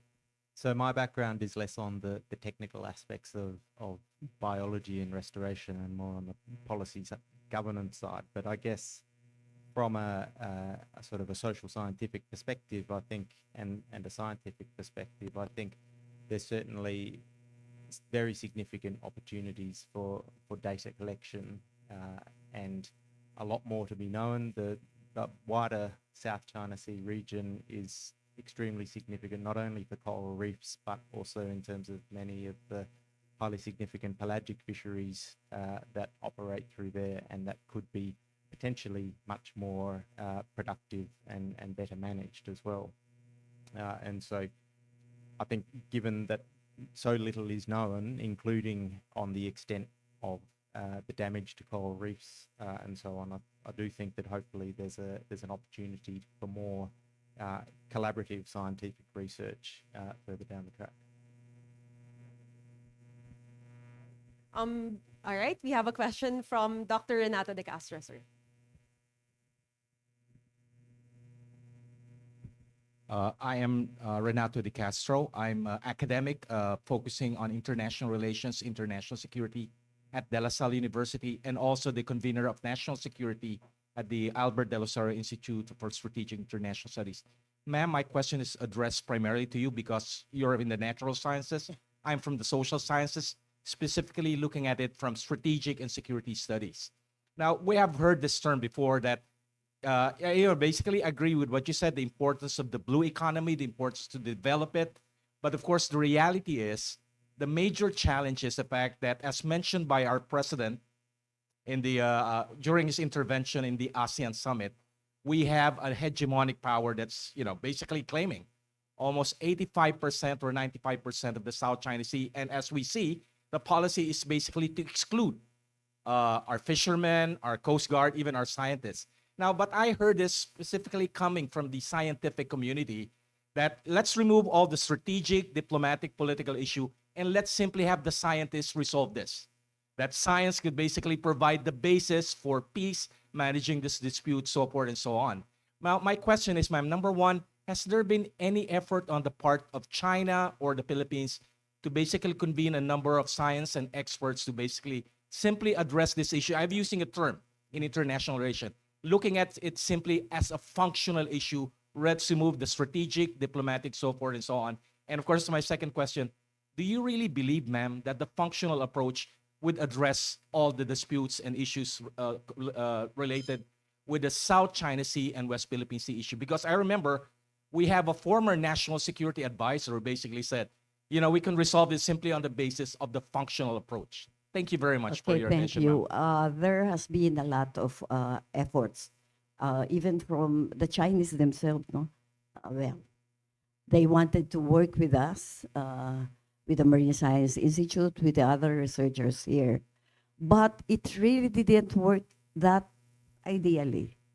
Well, we have been collaborating with the Americans, the Australians, and the rest of the world. And we have made our programs really work, very productive and so on. We, well, with the Chinese, we have always started and talk and discuss and so on, but it didn't really work. And now there is that ASEAN China Forum on Blue Economy. I was invited to give a talk, but I was not given a visa. So I was not able to go. I don't know whether they was able to go there. And so I said, no, I cannot go there. I cannot give a talk on the ASEAN China Blue Economy Forum on whatever we can do. I was not given a visa, so they were giving me a hard time. So why should I go there without a I cannot go there. Anyway, there has been really efforts from their side, from our side. The ASEANs believe that this can be done using the functional research, etc. But it has really not really taken off because it's, it's not working. I don't know whether we can come up with a real program that can work. Well, there is that effort also at the ASEAN wherein we can call areas as heritage areas. So no touch, nothing to be done, like the marine protected areas locally. So we can have these heritage, marine heritage areas at the ASEAN region. We're working on that. I'm the subcommittee chairman on marine science and technology of ASEAN. I hope, I don't know whether this kakagatin ng Chinese. I don't know. I don't know. We have a question from the media, Mr. Chino Gaston of GMA News.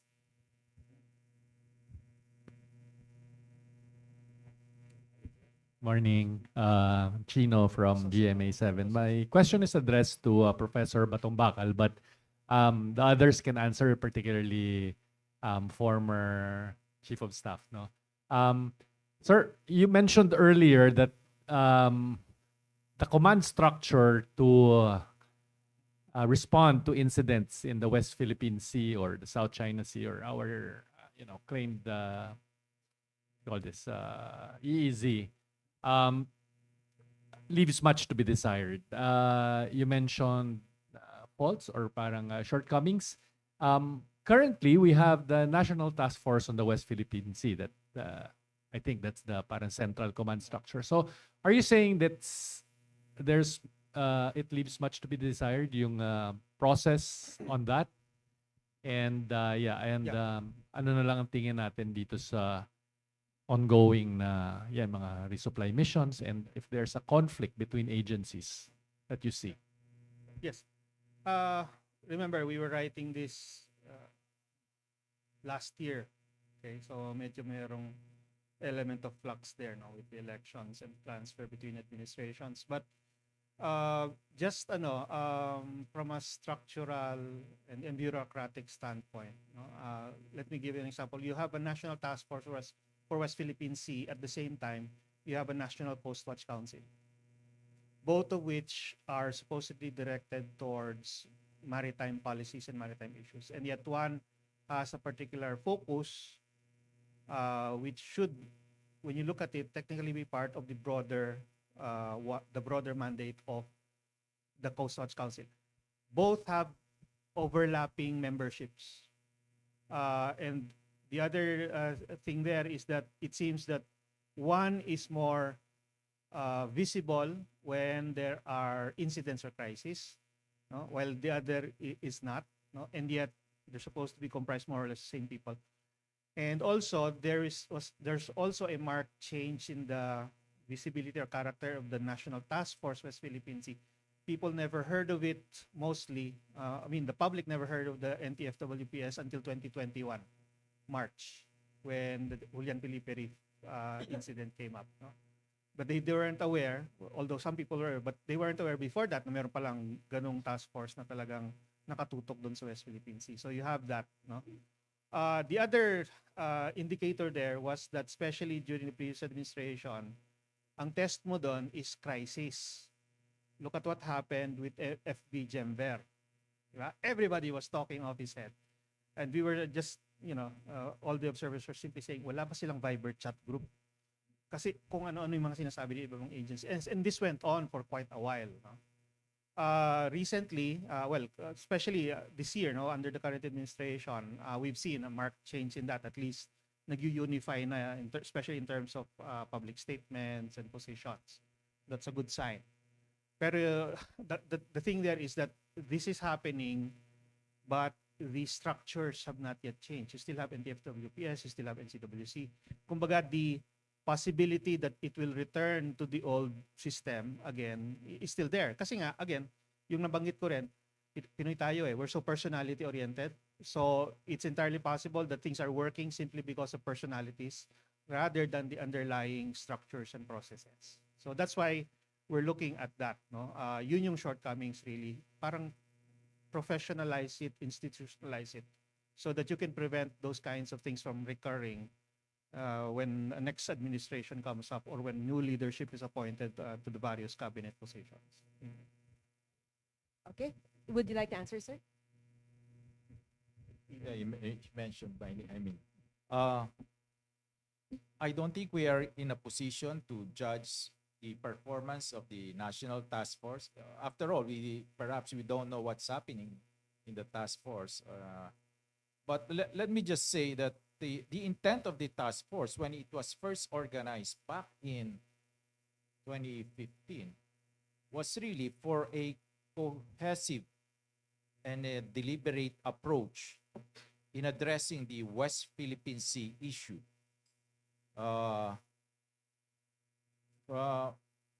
It will be unfair, therefore, for us from the outside to be judging that. I would not want to also judge that coming from the inside. In fact, I was the one who initiated and organized the task force, but that the purpose was really for a deliberate and cohesive approach in addressing the West Philippine Sea issue. Yes, there are many organizations, institutions. Jay mentioned even the National Coast Watch Council, which is in fact part of the National Task Force for the West Philippine Sea. There are similarities and differences. Not everything that the task force does is within the purview of National Coast Watch Council. But having said that, yes, there is a proliferation of different task forces, organization addressing not just West Philippine Sea, but the totality of national security. And that is where we need some improvement on the entire national security governance in terms of structures, processes, leadership, and even resources, so that there is a cohesive institutional approach to all our national security issues. That is something we need to achieve. Institutionalizing it, fixing the entire national security governance, not just the different task forces. Dr. Azanz, would you like to say something quickly? I mentioned a while ago the framework for the Philippines. No, in the making. So the Blue Economy Act has, uh, uh, how do you call this, a section for the creation of a Blue Economy Council. This would harmonize everything. That would include the agencies and that would take care of the maritime, coastal, and oceanic activities, even security, and so on. So there's going to be a Blue Economy Council in that.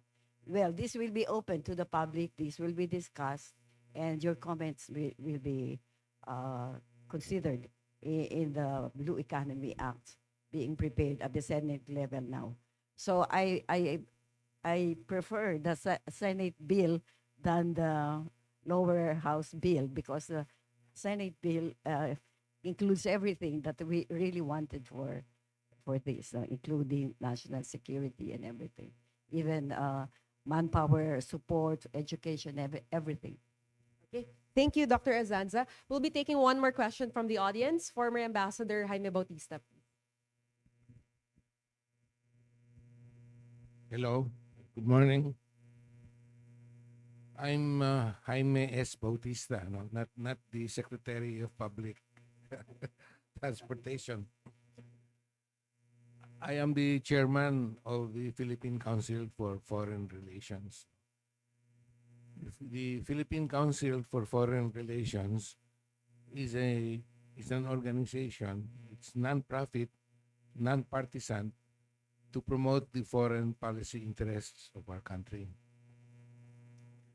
Since 2016, we have been having roundtable discussions with CPIFA, China's People's Institute for Foreign Affairs. I understand that it's the foremost organization in China of this kind. Its first president was no less than Prime Minister Zhou Enlai. So, since 2016, when we were invited by the CPIFA to visit China, we've been having roundtable discussions to talk about the UNCLOS Arbitral Award, as well as to talk about economic cooperation. So this year, we will be having our 8th roundtable, and we are the host. So I would like to ask the question. In UNCLOS, there is the provision on enclosed and semi-enclosed seas, which calls for cooperation among the countries in the area. I would like to ask whether you could suggest to us any initiatives that could promote cooperation within the enclosed or semi-enclosed seas,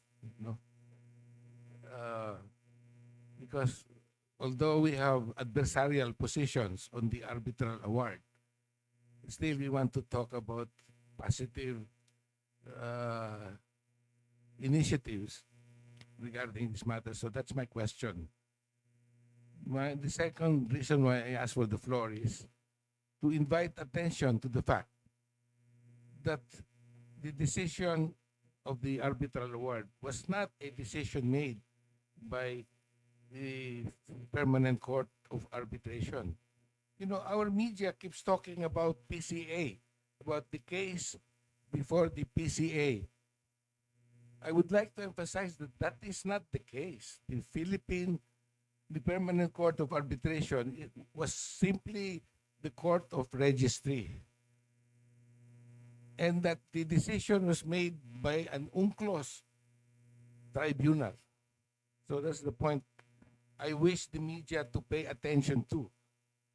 Because every time the Inquirer and all of these newspapers talk about these issues, they talk about PCA.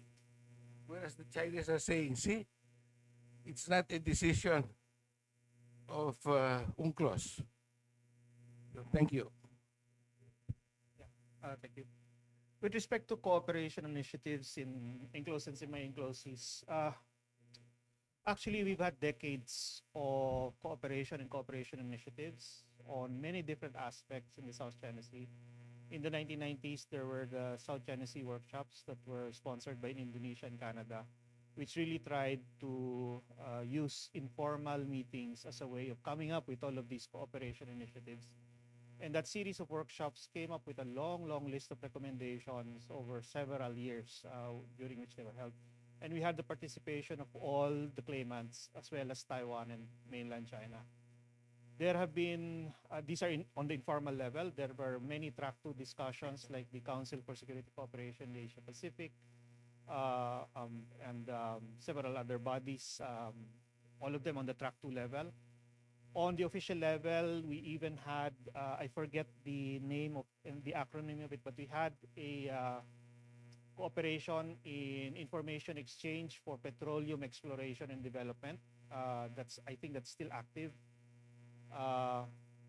There have been scientific cooperation in projects like the JOMSRE, Joint Marine Scientific Research Expeditions, which was initiated by the Philippines and then conducted with Vietnam and then with China. We've had even controversial ones like the Joint Marine Joint Marine Seismic Undertaking, a very controversial one. So there's no shortage of attempts to cooperate. But one thing we've really noticed, the problem has always been that even though among Southeast Asian nations we're very open to all of these suggestions, recommendations, etc., at some point China will suddenly lock down and disapprove. So that was the experience with JOMSRE, that was the experience with all of the South China Sea workshop recommendations. And even up to now, there are, well, not up to now anymore, nga pala. Up until the last time that I attended these track 2 meetings, you get the sense that we're just spinning wheels, and the burden of coming up with solutions, coming up with ideas seems to be always with the Southeast Asian nations, and China sits there and says, oh, that's a good idea, and then that's it. No? I mean, when it comes to actual implementation, suddenly, oh, why is Taiwan here? Or something like, sorry, we cannot do that because it will involve sovereignty or raise issues. It will not be approved by MOFA. I mean, like, that was the point. No? That was the point. Try to avoid those kinds of blockages and hindrances. And yet it just doesn't push through. And I've gone through 25 years of these types of activities already, and I'm really frustrated. So now,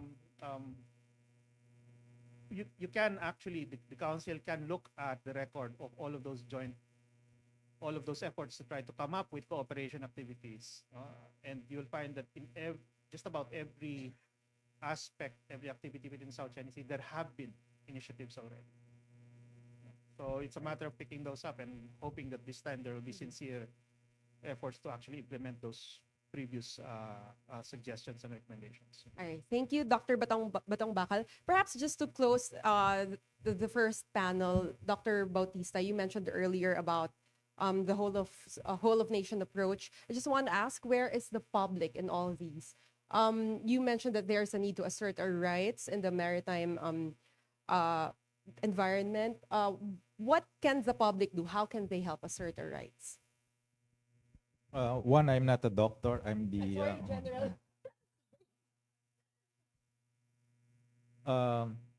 all of us, we have a role to play in this whole of nation effort, including ordinary citizens, to split for the citizens, for instance, to simply speak out and mouth the Philippine narrative, not the Chinese narrative, because we hear a lot of Filipinos mouthing the Chinese narrative, to speak out along the lines of the Philippine narrative, to assert our rights in the West Philippine Sea.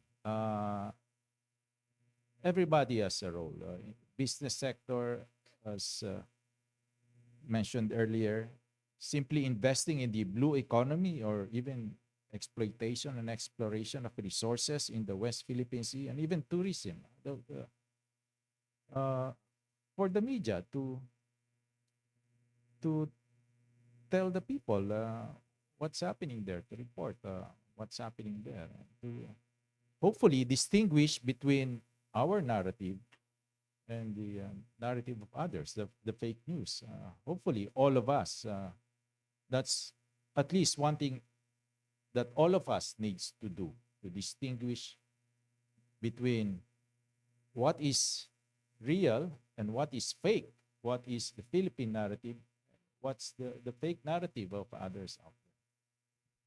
And with that, we would like to thank again our speakers, General Manny Bautista, Dr. J. Batongbacal, Dr. Rodora Azanza, and Dr. Michael Fabini. Let's give them a round of applause, please.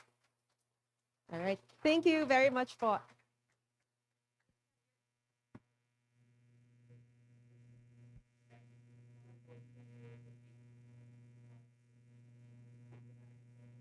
right. Thank you very much. I'll turn you over to Shanice.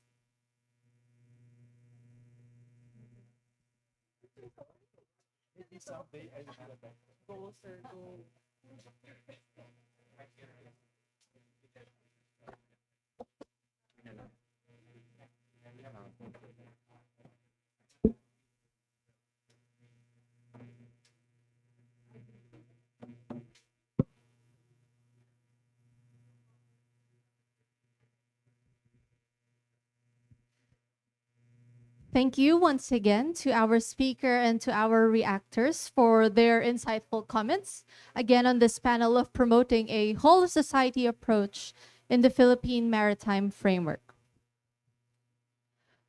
Before we move on to the second panel, we will be hearing a speech from Coast Guard Commodore J. Tariela. He is currently on an official trip to Tokyo, but he sent this speech before his flight to give his thoughts on this topic as well. So I will be reading it out for us today. The recent release of underwater videos by the Armed Forces of the Philippines and the Philippine Coast Guard has truly shocked the world. These videos have revealed the distressing state of the marine ecosystem in the Rosul Reef and the Escoda Shoal, showing minimal signs of life, if any at all.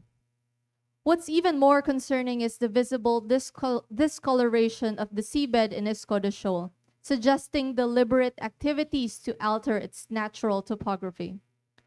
The presence of crushed corals also raises suspicions of potential dumping, possibly involving the same dead corals that were previously processed and cleaned. These videos are undeniably powerful, highlighting the alarming death of corals and the overall endangerment of the marine ecosystem in the West Philippine Sea. However, it's important to approach these photos with caution and seek scientific explanations for how and why these events occurred. That's why the Philippine Coast Guard and Armed Forces of the Philippines will be relying on the expertise of marine scientists to conduct thorough studies of the seabed in these areas. By employing a scientific approach, we hope to gain a deeper understanding of the situation and find ways to mitigate the damage. The lack of scientific capabilities and expertise within the AFP and the PCG is a significant challenge. It is crucial to acknowledge that we currently do not possess the necessary resources and personnel to effectively conduct scientific investigations into our maritime environment. This is precisely why it is imperative for us to establish partnerships with both public and private scientific institutions to address this limitation. Through collaboration with reputable science institutions, we can tap into their knowledge, expertise, and resources to support our efforts in understanding and preserving our marine ecosystems. Such partnership can bridge the gap It can bridge the gap in scientific capabilities and ensure that we have the right approach to carry out thorough analysis of what happened with our dead corals. With these marine scientists, the national government can work towards a more comprehensive understanding of our maritime environment and implement effective measures to protect and sustain it. Nevertheless, it is important to note that despite the release of these photos and videos for almost a week now, and our efforts to coordinate and expedite the need for exploration in these areas, with marine scientists, we have not yet reached an agreement on the timing of such an expedition. Consequently, the PCG is having difficulty in conducting a scientific expedition in these maritime features due to the limited availability of marine scientists in the country who are already committed to their ongoing research projects. Despite the urgency and national security implications of the matter, the PCG is constrained by the availability of marine scientists and their schedules. In addition, even if international organizations are willing to assist the national government in conducting scientific investigations on the reported dead corals in Rizal Reef and Escoda Shoal, it is important to rely on our Filipino experts. It is unfortunate that some of our countrymen would still interpret the investigation of other foreign entities as misleading or biased. This kind of mindset hinders the national government to partner with international organizations who could have helped us extensively in conducting a study in our marine ecosystem in the West Philippine Sea. Given these two concerns, specifically the lack of urgency among our limited Filipino marine scientists and the public's reluctance to accept assistance from international organizations in conducting marine scientific research, it is imperative for us to take the necessary measures to promote a comprehensive approach within the Philippine Maritime Framework. Thus, I will now discuss my 3 policy recommendations.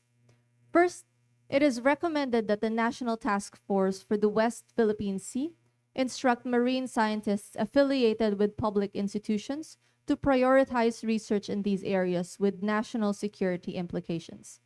It is important for our marine scientists to heed the national government's call to investigate the deteriorating conditions of corals in locations such as Rizal Reef, Escoda Shoal, and other areas monitored by the NTFWPS.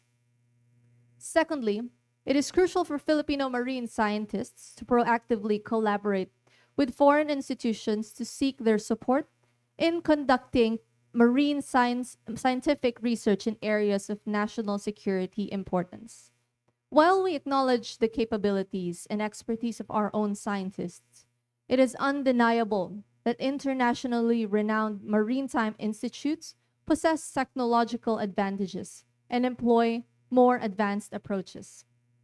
Therefore, leveraging these collaborations could greatly enhance our research efforts in these critical areas. Finally, the success of the whole of society approach relies on the commitment and collaboration of all sectors within our society. The AFP and the PCG cannot tackle this challenge alone. Science plays a crucial role in providing us with a comprehensive understanding of the situation, enabling us to develop effective strategies to protect our marine environment. Additionally, the support and first-hand information from sectors like the fishing industry are essential in identifying areas that have already been destroyed or devastated. Due to limited resources, it is impractical for us to cover the entire West Philippine Sea and simultaneously assess the condition of its seabed. To conclude, it is important to emphasize that although our transparency initiative has been successful in influencing public opinion and garnering international support, the visual evidence we provide through videos and images alone cannot fully elucidate the causes and mechanisms behind coral destruction. To truly understand the how and the why, scientific research and analysis are indispensable. Maraming salamat po. So that was Coast Guard Commodore J. Tariela. Now we are moving on to our second panel entitled Philippine-Australia Strategic Partnership, Projecting Maritime Power in the Indo-Pacific. This panel will discuss how partners like Australia can cooperate with the Philippines in promoting maritime security and close collaboration in the maritime sector.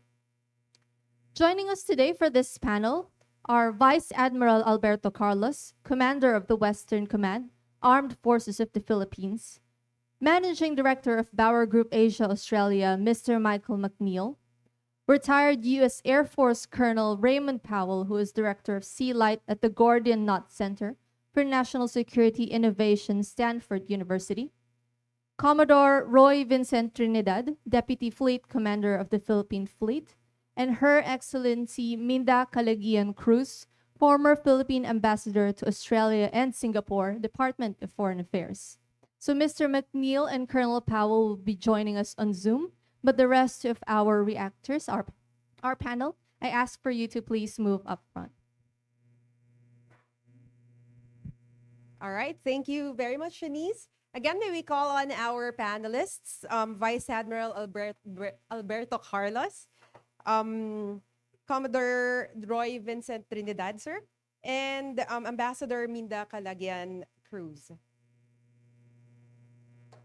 And we also have, I can see Colonel Ray Powell, and do we already have Mr. Michael McNeil online?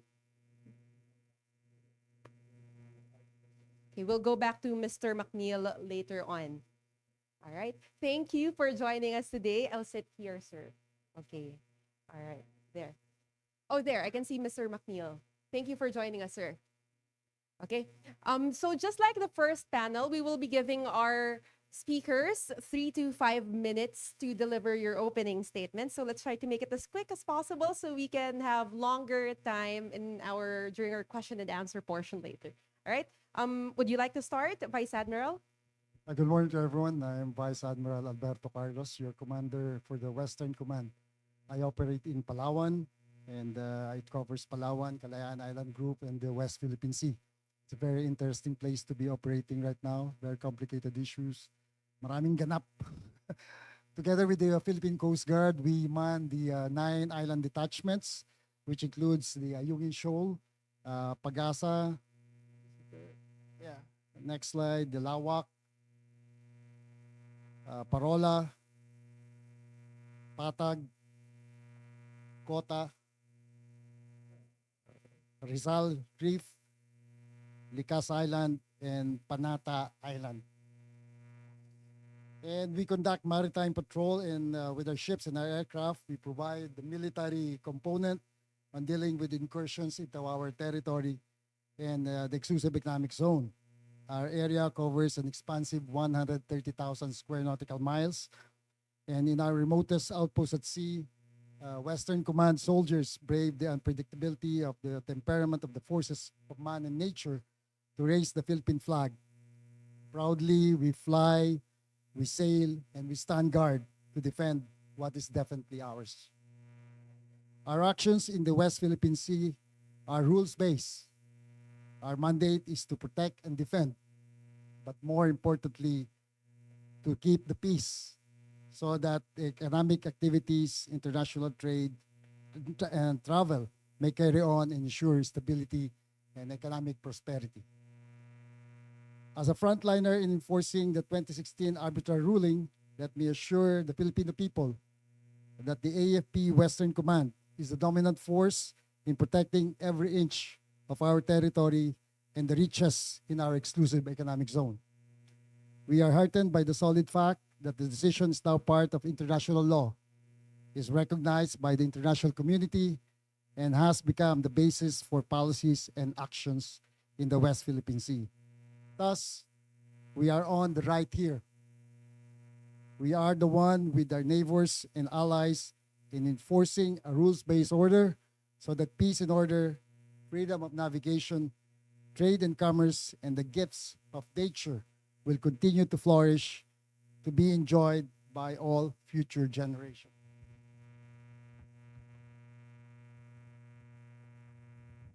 The Western Command, in compliance with directives coming from higher headquarters, has been engaging in bilateral and multilateral engagements and cooperative efforts with our strategic security partners and allies, and that includes the United States, Australia, Canada, South Korea, and United Kingdom. The United States stands firm in its ironclad commitment to our alliance as we face new and continuing challenges. U.S. forces have frequented our area for security engagements and bilateral cooperation. U.S. Navy and Coast Guard ships have made port visits in Palawan and have exercised freedom of navigation, conducted maritime exercise, and is well positioned to render humanitarian assistance and disaster response. And troops from Australia South Korea and the United Kingdom have also participated in Pacific Partnership activities and the Balikatan exercises. We are very happy that our bilateral relations with Australia has deepened through time. Next to the United States, Australia is the second largest donor and partner in enhancing our defense capabilities. The signing of the Philippine-Australia Memorandum of Agreement on Cooperative Activities in 1995 provided a framework to further develop our relationships in the field of defense by undertaking mutually beneficial activities aimed at enhancing our two nations' defense capacity. These would include joint exercises and bilateral patrols. And recently, we have concluded the Indo-Pacific Endeavor, ALON, exercise, and ALON stands for Amphibious Landing Operations, with the end state of enhancing bilateral interoperability, rehearsing territorial defense, and island maneuverable operations and subject matter expert exchange.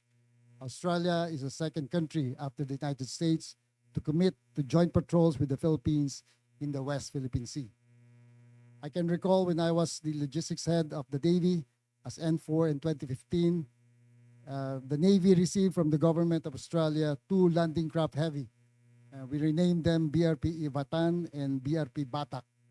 Then 3 more Balikpapan class landing heavy craft heavy were later added to the Philippine Navy's inventory.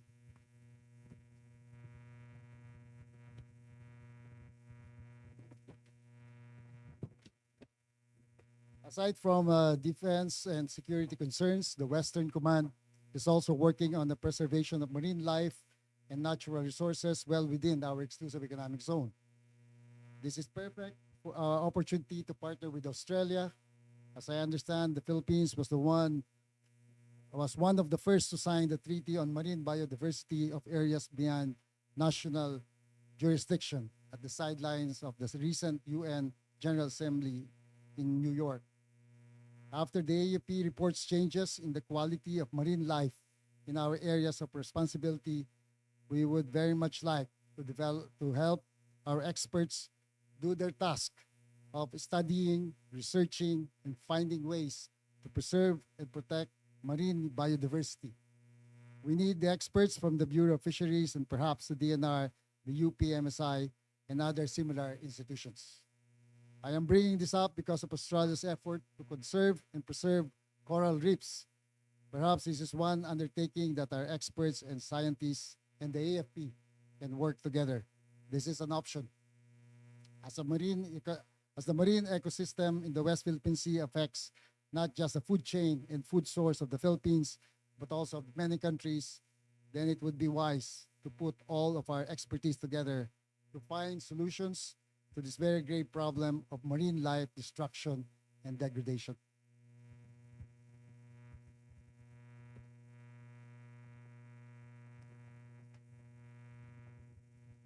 We should also do our best to support the community in Pagasa, made up of around less than 300 civilians, including 60 school children. We need to develop the facilities there to create a healthy, vibrant community. And for a start, we have provided internet service so that the school children can make use of technology for education. We have to make Pagasa accessible, livable, and conducive for habitation and migration, commerce, trade, and even tourism. The local government there really needs our help. The national government, the citizenry, and the private sector must do all it can to encourage our people to stay there and stake our claim of Pagasa.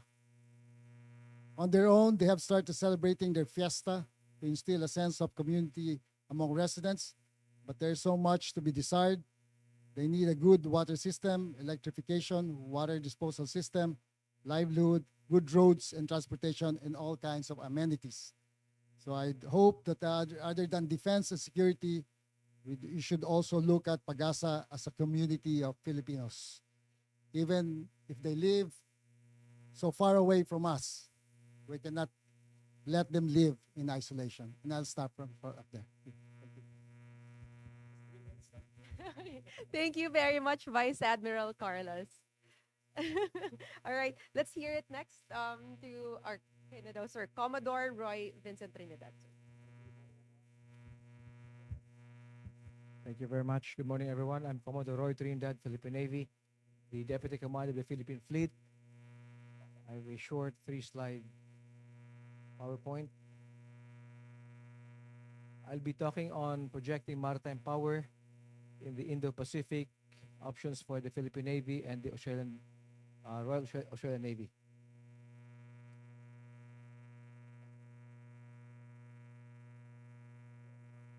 I'd like to look at first the perspective of Australia or her interest in the region and how she has been engaged in the region and the Philippines. Without going into details, the first engagement of Australia was focused on her immediate concerns, which were terrorism, transnational crime, migration, smuggling.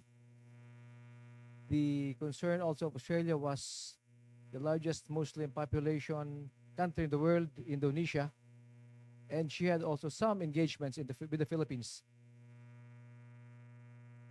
By 2010-11, when we started noticing the reclamation, the building of artificial islands, Australia engaged her engagement with the Philippines and the region. Their defense strategy of 2020 supports a rules-based international order. Their development of their fleet allowed them the capability to project power beyond the shores, South China Sea, Indian Ocean.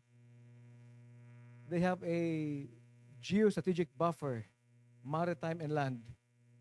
But the same buffer has also given them isolation, such that they rely so much on the seas for their life. Next slide, please.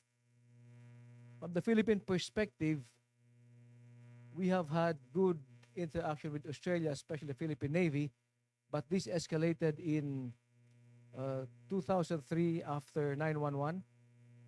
We saw the arrival of Australian troops more for counter-terrorism activities. This shifted towards maritime in 2011-12 onwards. We have also seen the presence of Australian Navy ships in the region. Most recently was the Indo-Pacific Endeavor, which began, I think, 2017. The new ships that they have, Adelaide and Canberra, allow them the capability to project power to the region. And their interest is engaging the Philippines is to ensure that free flow of trade, slocks will remain open, accessible to everybody. The point of intersection of the Philippines' national interest and that of Australia would be the area for collaboration between the Philippine Navy, AFP, and the Royal Australian Navy and the ADF. Next slide, please. And I will argue that the point for cooperation or collaboration would be through enhanced naval diplomacy. Naval diplomacy is a subset of diplomacy in general, utilizing Navy or maritime actors. This would include more port visits by Australian Navy ships. This will include this will include elevating exercises to a multilateral level. Today we have MTA Lumbas, which is bilateral. This would serve as the cornerstone for ASEAN-Australia maritime exercises. We could extend the operational reach of the Philippine Navy by conducting replenishment at sea with the Australian forces. We could extend the operational reach by allowing them access to Philippine bases. In 2021, I think it was, we signed an MLSA with them. So we need to operationalize the MLSA to provide them capability to refuel the ships in country. Joint patrols, of course, with them in West Philippine Sea. Integrate the Philippine Navy into the Southeast Asian leg of the Indo-Pacific Endeavor. And a joint sail with the Australian Navy each time we participate in the biennial Rim of the Pacific exercise. I was the N3 in 2016 when we planned for, I replaced Admiral Carlos then. We planned for the first ever participation of the Philippine Navy in RIMPAC, which became reality in 2018. Since then, we have been a participant of the Rim of the Pacific exercise. It's the largest naval exercise in the world. it is considered as the checking out point of a navy for it to be considered a blue water navy. For the biennial activity, we could do a group sail with Australia and maybe other ASEAN navies in joining, in participating, and going to, in traveling to Hawaii for the RIMPAC exercise. Utilizing naval diplomacy is the best approach for increasing the engagement, the collaboration between the armed forces and the ADF. Thank you. Thank you very much, Commodore Roy. Now maybe ask Ambassador Minda Calagian Cruz, former ambassador of the Philippines to Australia and Singapore, ma'am, to deliver your opening statement. Thank you. Good morning to everybody. And of course, thank you, Dindo, for having me here. It's great to be part of this discussion. Now, can we do my slides? I have a long set of slides, but I will cut them along. So it will require me 30 minutes, but then I'll cut it down. I'll go straight to the highlights of the Philippine-Australia strategic partnership. Well, just very briefly, I think many have gone straight. I'd like to go from the very start of how we started with Australia and how deep the friendship is. We started even in the 1800s when the first set of Filipino pearl divers came to Darwin in Northern Territory of Australia. I think that is one of the first missions that were there. And there was the mission where there were mariners who eventually helped in the port of Darwin, in the bombing at the port of Darwin, where these civilian mariners helped in the transport of food to the forces that were fighting in the port. So I think that's one thing that not many people know, and which I learned much during my posting, visiting the outer part of Canberra. Now, our relations actually were formalized in 1946. Can we just run it through? Can we just run them very quickly? Because in the interest of time, we established in 1946, and then the Philippine Embassy in Canberra was set up in 1956. Now, the relations of both countries have been deep, and it has been by virtue of mutual trust and deep friendship that we have created this long-lasting relationship. Australia is a partner that has been consistent. It has been a quiet partner that I think lately it had not been so quiet anymore. Rather, the engagements have been all over. And it is, of course, one that everyone receives and recognizes well as part of the security architecture within our region. Now, my fellow speakers mentioned earlier about the directions by which our two defense establishments have been operating over the years. So even in 1995, there had already been the defense cooperation activities that had been running. So a lot of our senior officers from the AFP have been educated and schooled in Australia, different universities and the military institutions, and even some of our cadets from the Philippine Military Academy have joined in there. So I think this is a very good exchange, people-to-people exchange that aims also to professionalize the military establishment in the country. Now, in 2012, the SOVFA, the Status of Visiting Forces Agreement, was signed with Australia. Now, this had become a very important pillar that strengthened the relations of the Philippines and Australia. Now, it, of course, defines certain rights and privileges in terms or in times of operations or joint operations.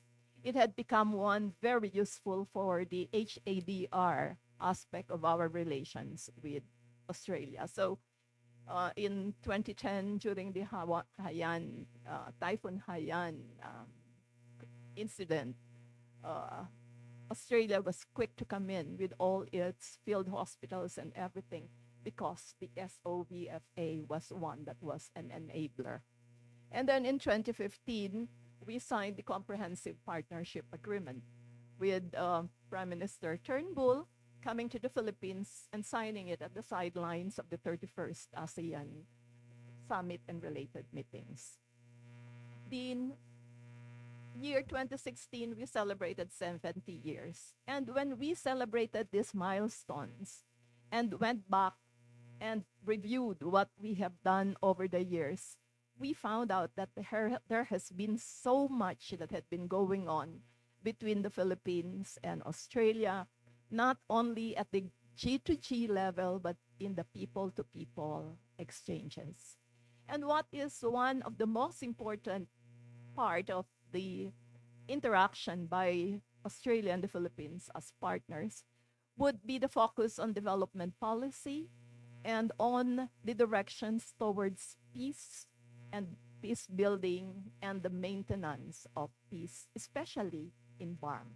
In fact, it is one of the first countries that had come on board when BARM was set up and brought in development assistance programs to the country.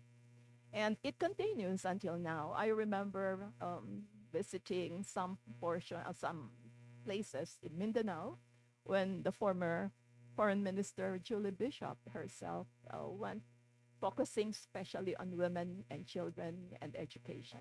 In fact, one of the legacies that the Australians have brought to us is the pre-positioning of goods prior to typhoons and other disasters. I think this is one very organized way where we have been taking relief goods to serve and services to certain parts of the country. 2017, as part of the recognition of this deep friendship, President Aquino declared the May 22 of each year as the Philippines-Australia Friendship Day. We have celebrated the 75th anniversary. We're now on the 77th year of our relations. And we have been in the news lately on September 8, 2023, when there was the signing of the joint declaration of the elevation of bilateral relations from comprehensive to strategic. Now, what does this mean? Now, can we go to the next slide? Okay. Now, this is the commonality of Philippines and Australia, adherence to the democratic value, the rule of law, social justice, and a free market economy. Can we go to the next, please? So this is when it was signed by President Marcos and Prime Minister Albanese. And there are several portions of this strategic partnership. It encompasses political and political and strategic relations. You have defense and security. You have economic relations. You have development assistance. You have education, and you have people-to-people exchanges. So it's quite a long one. So I decided to pluck out some portions of this strategic partnership that relate to maritime security, maritime projection, power projection in the in the Indo-Pacific area.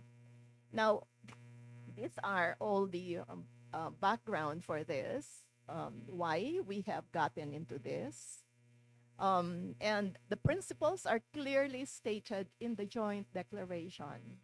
And what is clear there is that both countries see the need for peace and stability in the region based on the rule of law and the norms based on international law. I think the partnership had clearly reaffirmed these principles that had been time and time again been put to the public.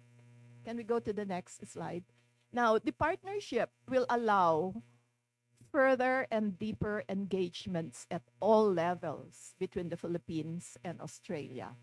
While we have existing mechanisms, there will be more that will be added to them. So we have the regular mechanism for bilateral consultation, which is the Philippines-Australia Ministerial Meeting. And we also have the Philippine-Australia Maritime Dialogue, which are two of the most important dialogues that we have with Australia. One thing that is clear, can we move in the new status of our relationship, is the creation of an annual defense ministers meeting. This is new, and I think this is a welcome move, given also the changing dynamics and situation in the region. I think this is indeed a welcome move by both sides. Okay. Now we can also see those salient points. There is reference to the UN Convention on the Law of the Sea, the arbitral award. Can we move on, please? Next slide. And this is another thing. As maritime nations, we recognize the need for maritime cooperation. I think Australia is big in this, and there are portions in terms of possible cooperative and collaborative endeavors in this area, and even in this economic strategy of Australia for ASEAN that is invested 2040, we could also see some portions there related to maritime development and cooperation. Okay, so there will be continuing engagements. We have them, but there will be more, perhaps, of these continuing discussions and dialogue. And the freedom of navigation over flight. Now, these are all the principles that we hold dear and which are reaffirmed in this partnership. Okay, can we go to the next, please? Okay, now both support regional security, but one thing that Australia also works on is not only in the aspect of regional security does it work, rather it had been doing it on a holistic approach. In fact, even in the design of their programs, like their development policy program, you could clearly see how Australia used all the tools for national power to be able to get the most out for them in terms of their interests. And of course, the partners that they have. Now, Australia has come up with that program, Invested 2040, which is the economic strategy that Australia had planned for the entire Southeast Asian countries. And there we can find lots of opportunities. Maybe the defense industry or can be brought in. Perhaps a lot of collaborative activities on manufacture of vessels. Now, these can be areas of new areas that we can learn from and work on top of what had been going on over the years. So I stop at that. Thank you. We can maybe continue the discussion later, ma'am, during the question and answer portion of our panel. But for now, let us hear first from Mr. Michael McNeil, Managing Director of Bauer Group Asia in Australia. Mr. McNeil.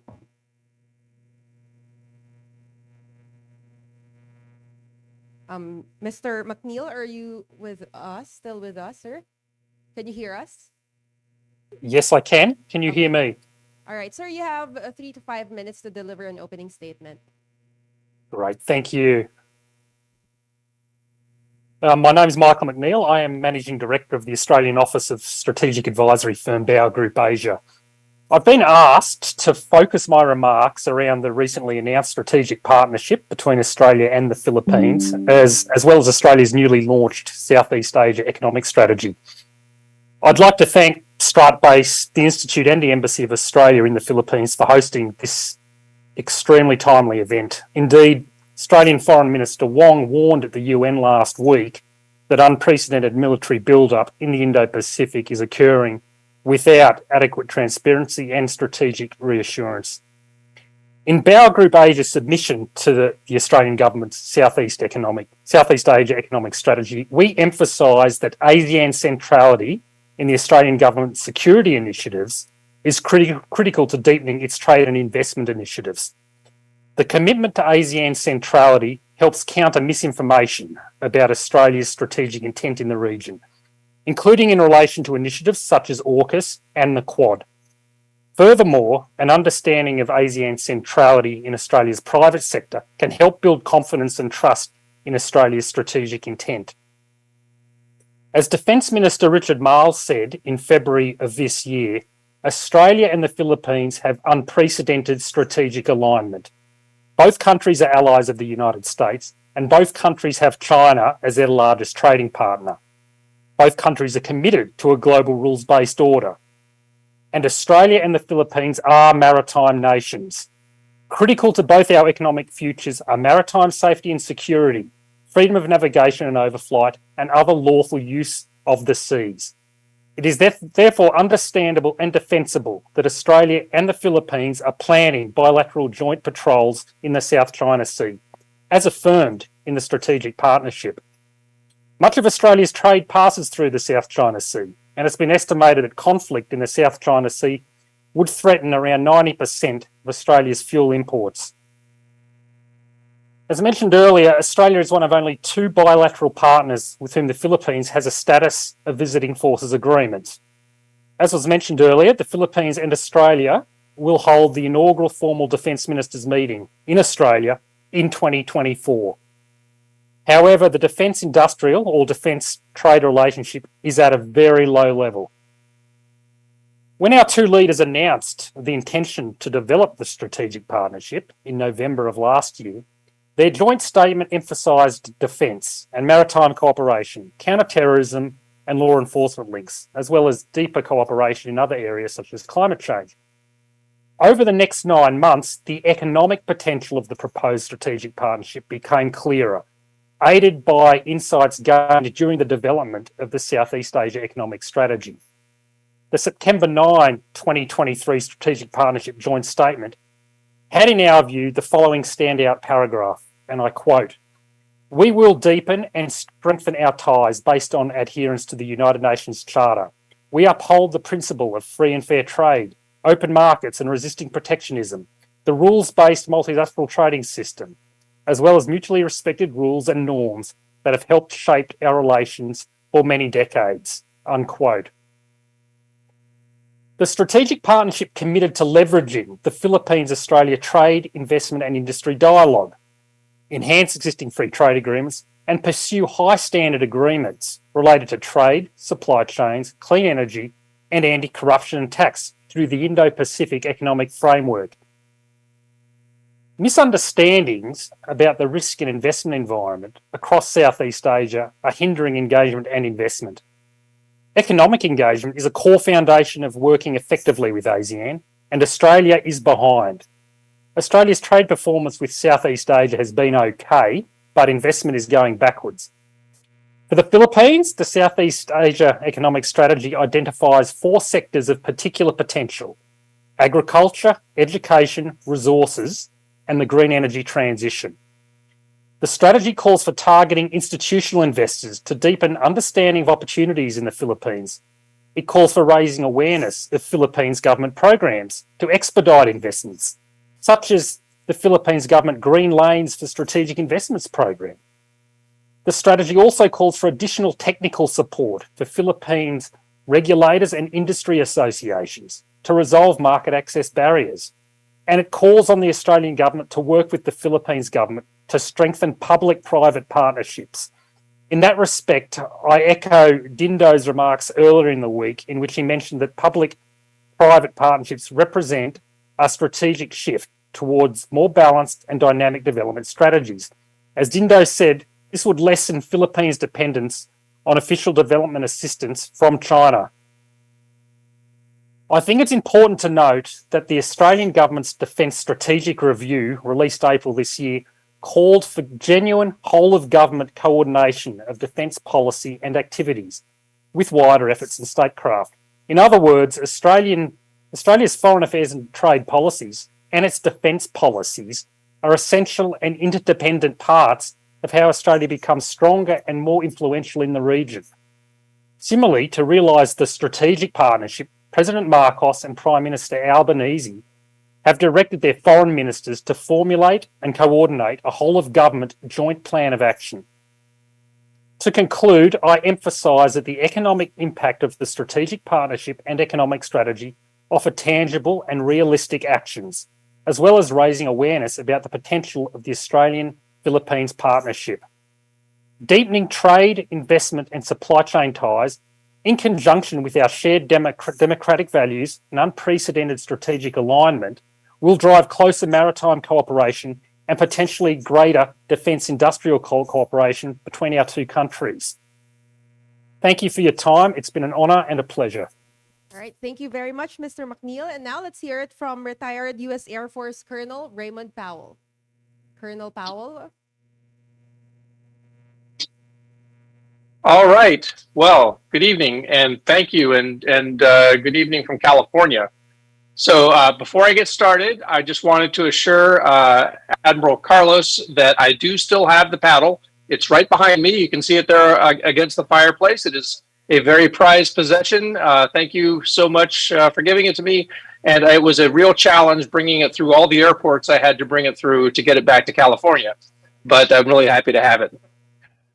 So hopefully we can put up my slide. I have one, and there it is. So I got to thinking recently about the Philippines' remarkable 2023 transparency campaign and what it means. So first of all, why am I in the middle of the Australia part of the program here? I was actually the U.S. Defense Attaché to Australia for 3 years from 2017 to 2020. And while I was there, actually, my Australian counterparts would often give me a hard time. And one of the things they would say is, you know, freedom of navigation operations aren't exactly a strategy for winning in the South China Sea. And I pushed back on that a little bit. And I say, that's not really our strategy. But honestly, I didn't really have a great answer to what our strategy was. So I felt a little weak in my pushback, which is why I want to kind of turn the attention to the Philippines' assertive transparency campaign. And this is something I've taken to calling this campaign. I don't know if this is the official language. I'll propose that maybe it should be. Assertive transparency seems to sort of encapsulate what the Philippines has embarked on here in 2023. And I want to say, even though that's not a strategy either, but it may be the most innovative and effective tactic we've seen in countering China's gray zone activities in the South China Sea, or the West Philippine Sea in this case, really in modern times. So first of all, I just want to give sort of the Philippines a shout out, because this has been really a remarkable year to watch and have the Philippines teach the world what can be done through assertive transparency in countering a gray zone actor. So great, but still a tactic. And a tactic is a means to an end, which is why I have this picture, because I think in pictures. And so what is it that you have a tactic? What is it you have a tactic like assertive transparency for? Well, so we think in terms, in military terms, we think in terms of ends, ways, and means. Means is at the bottom, it's the tactic at the beginning of the discussion, but it really is in order to achieve an end. And so I think that's important to note, because it's important in talking about the Philippines campaign to note that there is actually a point to it all. It's not simply to embarrass China. It's not simply to be provocative. There's things that the Philippines wants to do. And so in pursuing this campaign, the Philippines is doing something that here at Sea Light we take very personally. They're trying to light up the maritime gray zone, illuminate the gray zone activities that are going on in the Philippines exclusive economic zone. Then that builds us into the ways. What is it that that means enables the Philippines to do? Well, this can really be wrapped up in our two panels. The first panel is that national resiliency piece, the whole of society response. That's where you get the support from the population that you need to be able to engage in this long-term contest, because contests like this have to be resourced. In a democratic society, you need the support of your people in order to do something like this. when people of a democratic country think of all the things you could do with the taxes that they pay, oftentimes national security is not at the top of the list. They're thinking of other things. So by showing them what the challenge is, by giving it a very visual and evocative face, as the Philippines has successfully done this year, you have laid a very important groundwork for being able to engage in this way, in this way to get to that end of building national resilience. And then the other part is building international supports. Panel 2. In this case, we're talking about Australia, one of the Philippines' most important partners.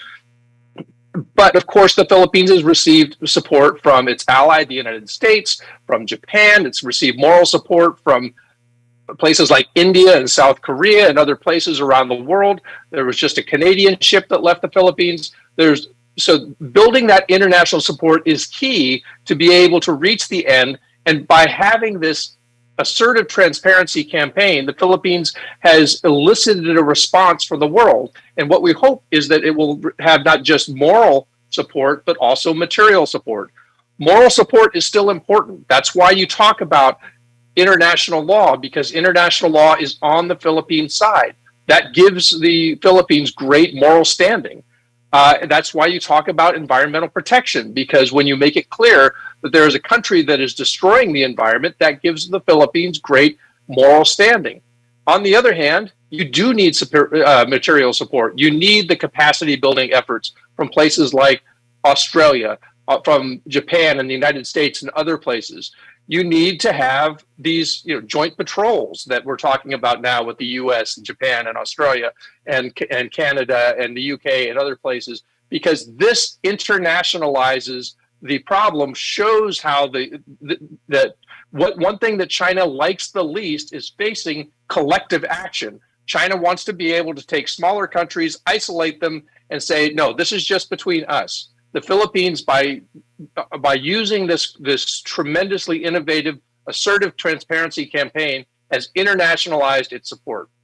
But ultimately, what is it all for? And I think it's important to enunciate this, because in the end, what we want to do is to deter and hopefully even to defeat gray zone aggression. We want a gray zone actor like China to slow down, to think twice, to say, is this really in our national interest to be picking this fight? We have enough fights. We have a great power competition with the United States. We have our friend Russia involved in a hot war in Europe that is extremely unpopular. We have a border dispute with India. We have all of these things going on. Do we need one more? And so what we want to see ultimately is for China to say the reputational costs we're paying, the economic costs we're paying, all the political costs we're paying are not worth it. And so that is what we are hoping to see, again, means to ways to ends. And so I've just closed by saying this is important to be able to enunciate something like this framework, so that, again, when China throws it back at you and says, you're just causing problems. The U.S. is just telling you to make trouble because they want you as their pawn in this great power competition. It's important for the Philippines to be able to say, no, this whole thing has a purpose. And that's hopefully, this is my humble contribution to that discussion. Thanks very much. All right, thank you very much, Colonel Ray Powell. So Colonel Powell already answered very briefly, or in a couple of minutes, my first question. So I would like to address it instead to Commodore and to Vice Admiral. We've been seeing the gray zone activities in the West Philippine Sea. Very recently, the installation of floating barriers. We were talking about earlier, the massive destruction of the coral reefs, and also the swarming of the Chinese militia. How do you, in your opinion, sir, how do you think we should resolve this? Or how do we resolve the maritime issues with China? Vice Admiral. And do you have a short-term, long-term proposals? How do we address this, sir? Well, what is certain is the solution to the West Philippine Sea maritime issue is not in the hands of the military alone. General Bautista talked about this on the whole of nation approach. It has to take considerations of all matters, not just the military. for the military side, we have three lines of efforts, we call them, to address the issues there, while we're still crafting the national strategy in the West Philippine Sea. It's forthcoming. I cannot discuss the details, but it's more going to be more for stronger assertion of our rights in the West Philippine Sea. But for the military alone, our lines of efforts includes the effective occupation of the islands that we already occupy, and also establishing a stronger naval presence in our area, and also the maritime domain awareness efforts, which means we should know what is happening in our area. Precisely, where they are, where are the all the vessels of interest, the militia vessels, the Chinese Coast Guard, all foreign vessels, and we have a very strong effort on establishing the MDA part of that. So basically, just three lines of efforts now: effective occupation, maritime domain awareness, and naval presence in the area. Together with the naval presence, it's not just the Navy, but also I'd like to mention that it's also with the Philippine Coast Guard and the Bureau of Fisheries and Aquatic Resources. You mentioned about joint patrols and joint exercises. How important are these, sir, and how can they deter gray zone activities in the West Philippine Sea? I would like to liken this to preparation for any sports competition. You don't go to the Asian Games, Southeast Asian Games to play basketball, form your team overnight and play in the tournament. It's important for the Philippine Navy to be able to plug and play with modern navies before any eventuality. Exercises, joint patrols, these are just showing that we are now at par with modern navies. We could conduct things the way you do it. We are now part of the international community of modern navies, such that if there would be a need to use force, then we are not alone. This will send a strong message that we are part of the international community of nations that would like to espouse for a free and open Indo-Pacific, that global commons must be accessible to everyone, regardless if that country is big or small. We have members of our audience who would like to ask a question. All right, we have Jacob Lazaro of Inquirer.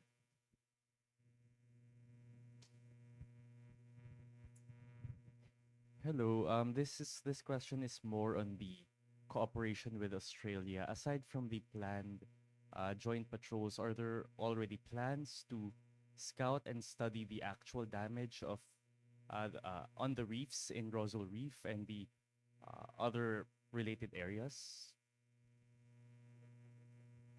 Dr. Batong Bakal might be in a better position to answer that. But any of our speakers, yeah. Well, Australia actually is very much involved in maritime conservation.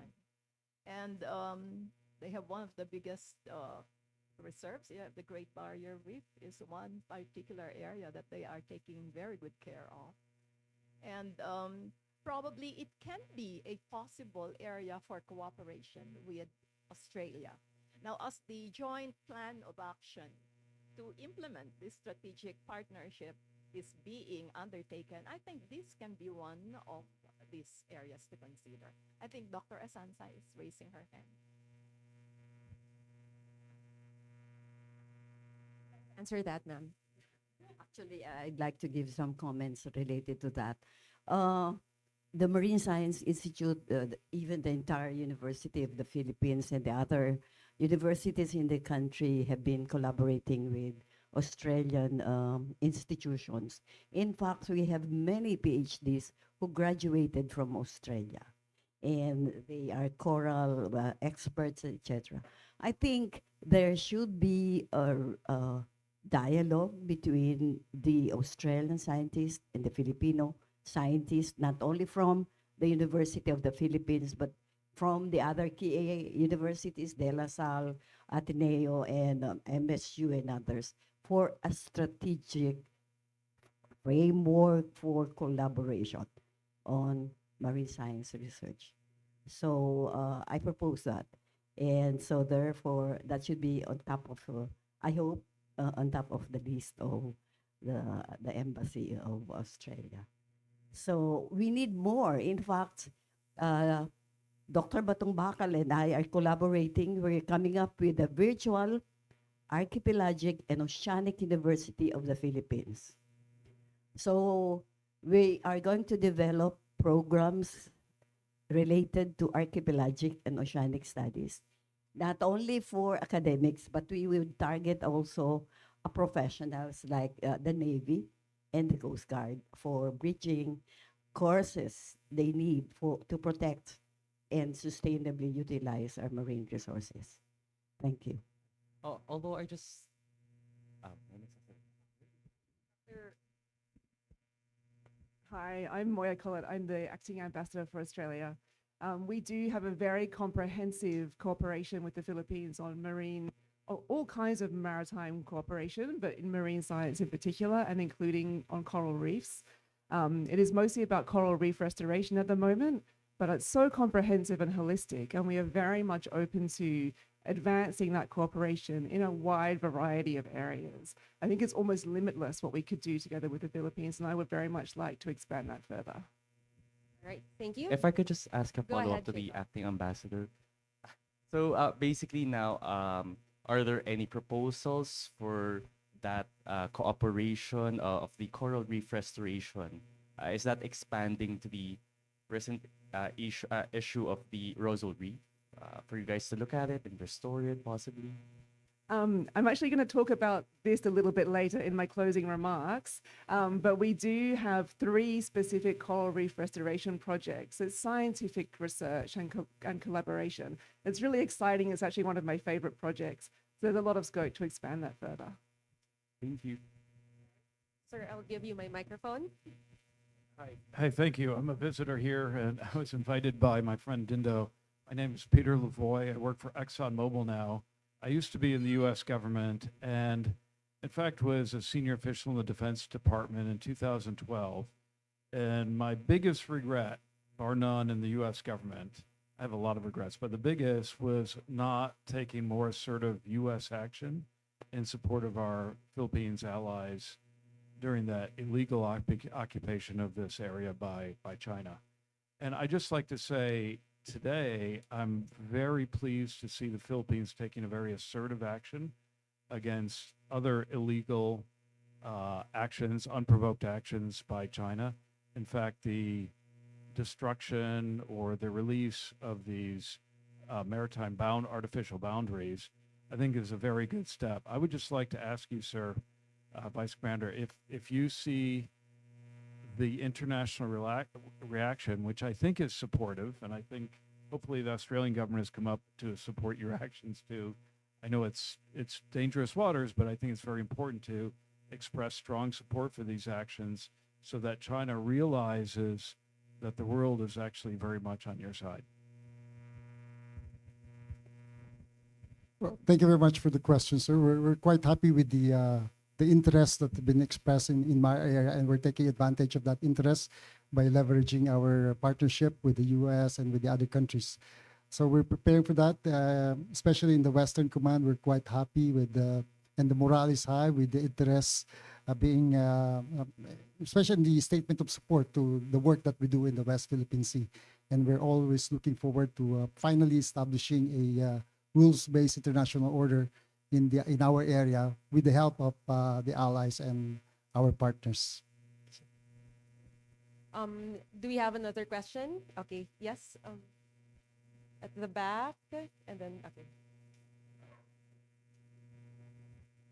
Yeah, at the back first, and then we go to Tristan of CNN Philippines. Hi, my name is Ella from Deutsche Bank. Do you hope for this, this is for everyone, do you hope for this administration to address issues like the code of conduct to which our former administration has neglected? What can we realistically achieve in 5 years? And for our security sector, what are the most immediate needs for you to protect our EEZ? Thank you.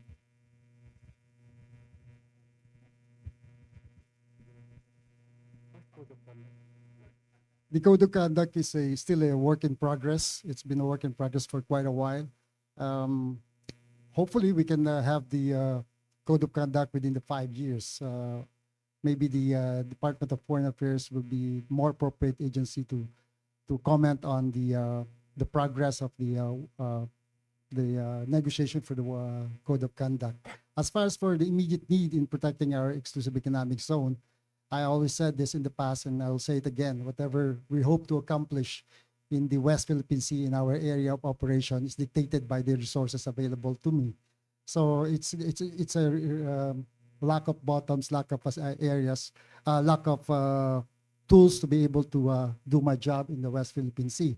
But we are very, very happy that our ground forces are finally making great strides in almost extinguishing the communist threat in the Philippines, and we are looking forward to the realignment of forces and our president, national leadership under President Bongbong Marcos, I think has already taken cognizance of the fact that we are an archipelagic nation, and is thus leading the shift to for the AFP from internal security operation to external defense operation. So we are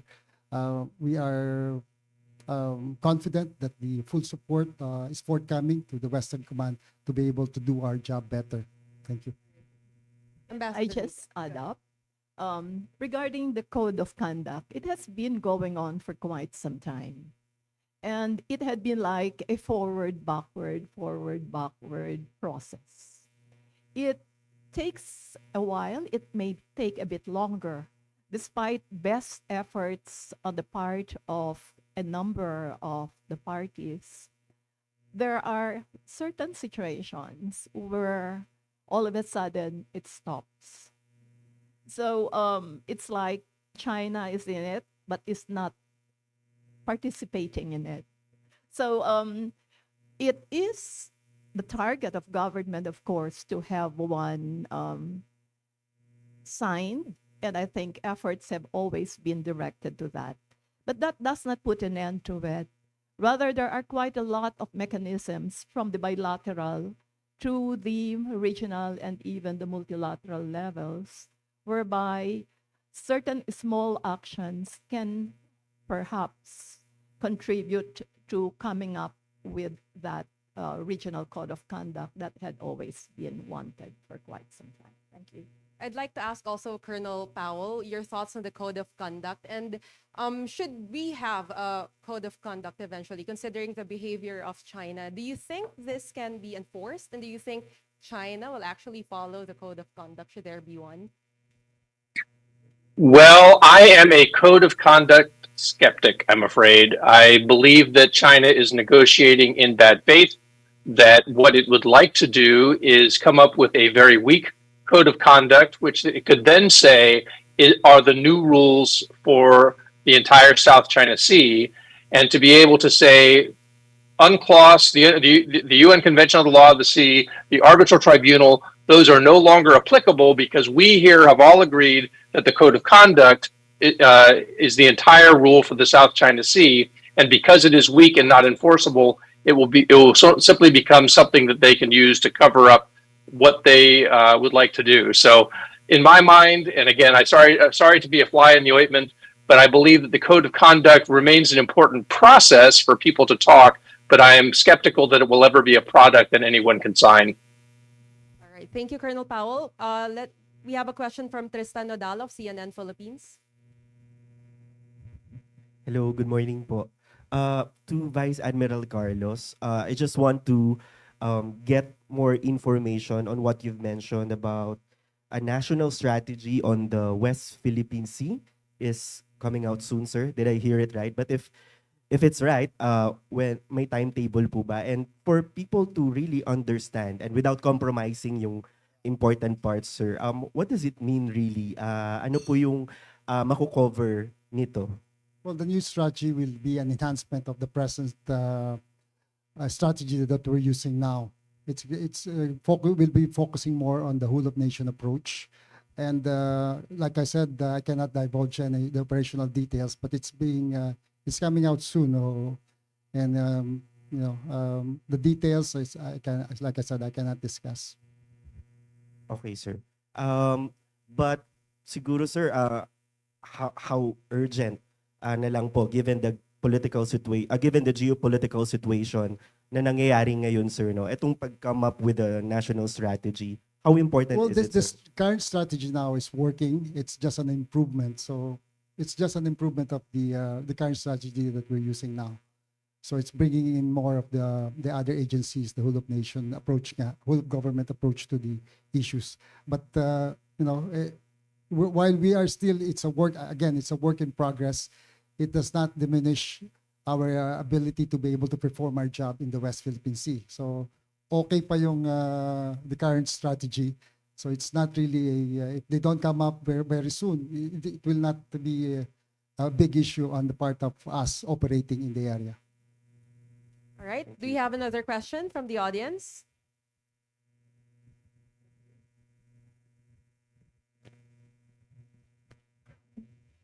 Hi. Thanks, afternoon, right? Good afternoon. I'm Ovito Katigbak from the Foreign Service Institute. I do research. I have question to Mr. McNeil, and this is basically about investment screening, supply chain diligence. It's these terms have been thrown around a lot more recently because of the recent decoupling between major countries and economies. I believe that Australia has had some issues relating to the entry of certain investors in certain strategic areas or sensitive areas. Are there any experience in terms of the blue economy or at least the maritime area in terms of certain sectors related to the coastal areas and such? And for the Philippines, do we see any emerging issues related to the entrance of such investments? Is there a move to at least, I think now we're crafting the investment screening framework, but is there a move to somehow mainstream the idea that certain investments in the marine areas or marine sector may have national security implications? Those are my questions to Mr. McNeil and to the panel. Thank you. Yeah, it's a very good question. Look, I'll speak broadly on that. There has been concern raised by foreign and domestic businesses about the costs and time it takes to get foreign investment approvals. The relevant decision makers, the Foreign Investment Review Board, which has increasingly looked at foreign investment through a national security lens, and much of this goes back to the Port of Darwin issue, which you would be familiar with.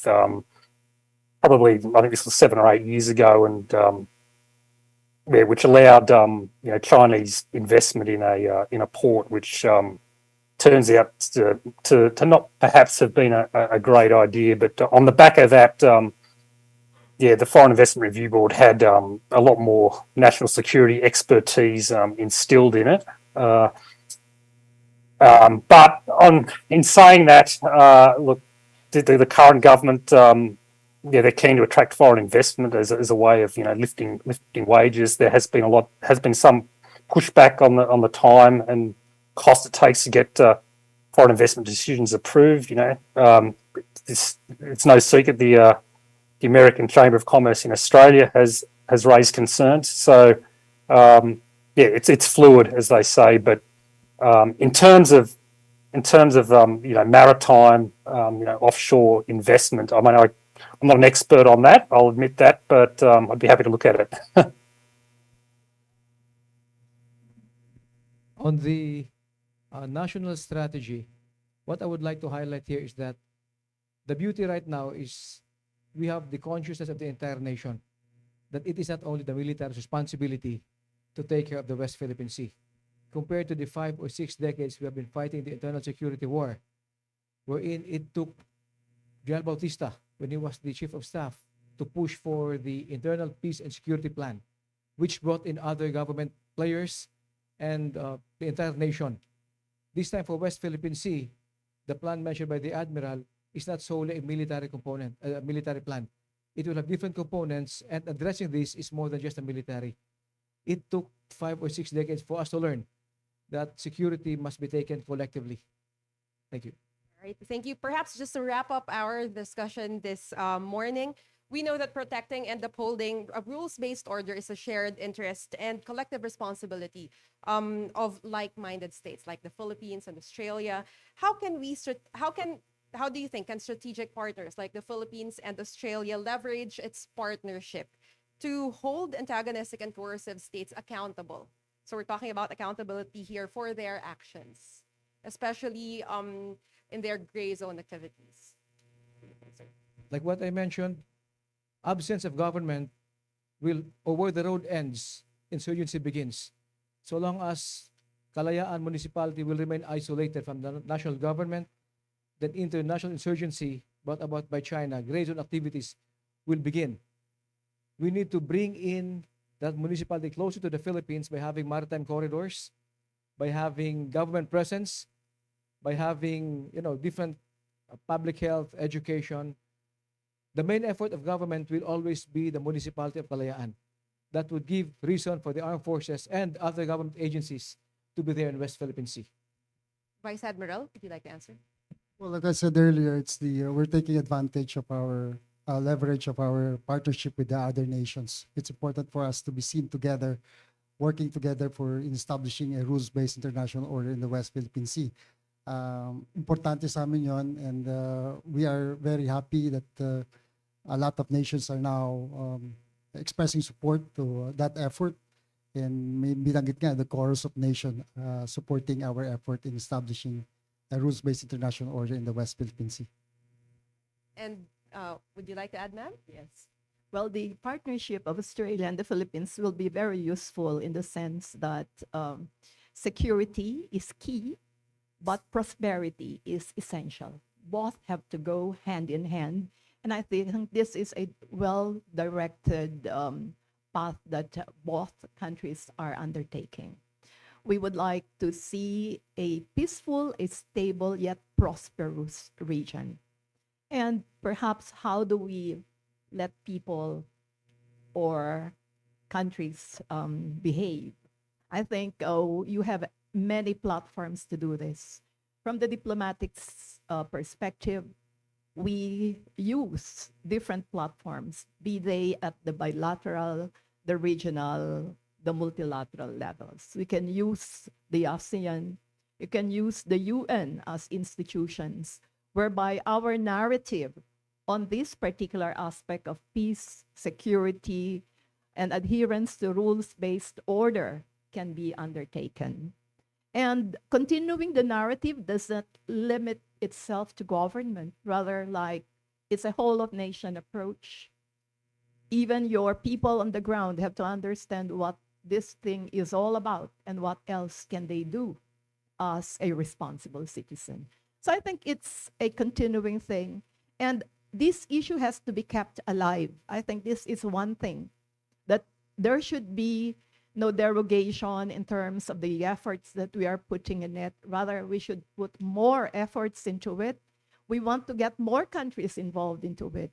We know that the platforms are all there, but there can also be platforms that they can use to counter the initiatives that we want to take to pursue this goal. Thank you. Thank you. Maybe you can also hear from Mr. McNeil and Colonel Powell. How can we leverage our partnerships to hold coercive and antagonistic states accountable for their actions? Mr. McNeil? Well, yeah, thanks. Well, I think what they call the other quad has great potential in this regard, and goes to what Colonel Powell said earlier about collective action. So, the other quad, Australia, Philippines, Japan, the United States. Collective action's essential, and not only on a security front, but also in the environmental assessment front, on things like damage to the reef. And look, we may well broaden those, that coalition or informal arrangement with other allies and partners. I mean, there's AUKUS. I mean, the United Kingdom's indicated an interest in I guess reasserting or re-establishing its presence in this part of the world. The French as well, and Australia has stepped up in NATO, as has other Indo-Pacific countries. So and this is sort of the fulcrum of strategic competition now, and all over the world, countries looking this part of the world to shore up their interests, but also to uphold the rules-based order which countries like Australia and the Philippines depend on. All right, thank you. And Colonel Powell?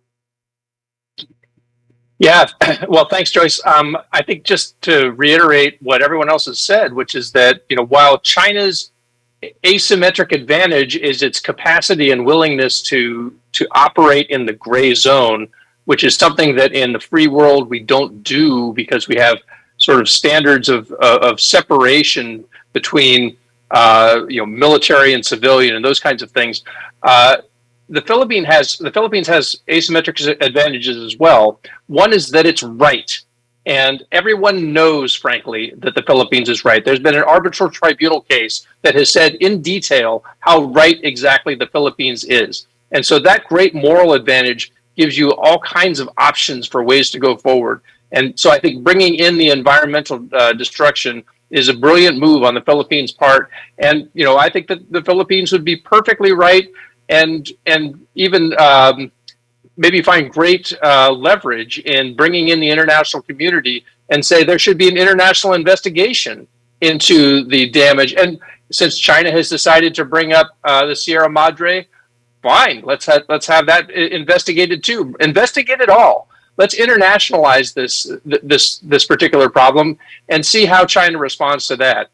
And finally, the other asymmetric advantage the Philippines has is its partners and allies. Again, this is something that the Philippines has, China does not have.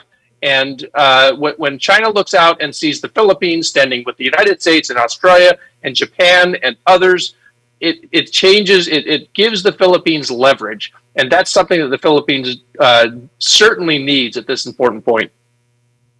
Thank you very much, Colonel Powell. And with that, we are closing our second panel. Again, thank you very much to our speakers, Vice Admiral Alberto Carlos, Commodore Roy Vincent Trinidad, Her Excellency Minda Calagian Cruz, Mr. Michael McNeil, and of course, Colonel Raymond Powell. Again, let's give them a big round of applause, please. All right. Before we go, let's have a photo opportunity with.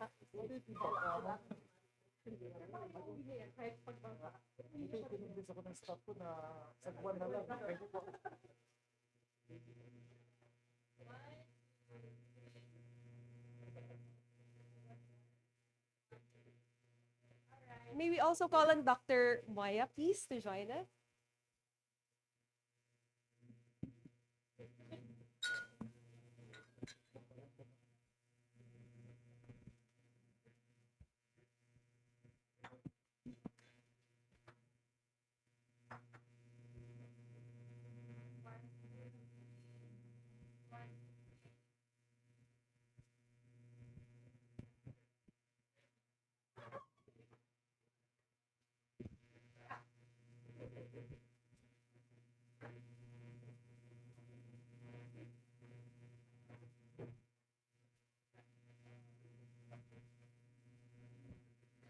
So thank you to all our panelists from panel 2 and also our panelists from panel 1 for the extremely insightful discussions that we've had today. So after we finish, we have lunch that will be served at the back. And now to close our town hall discussion, I would like to call on Dr. Moya Colette, Acting Ambassador of the Australian Embassy in the Philippines, to give her closing remarks.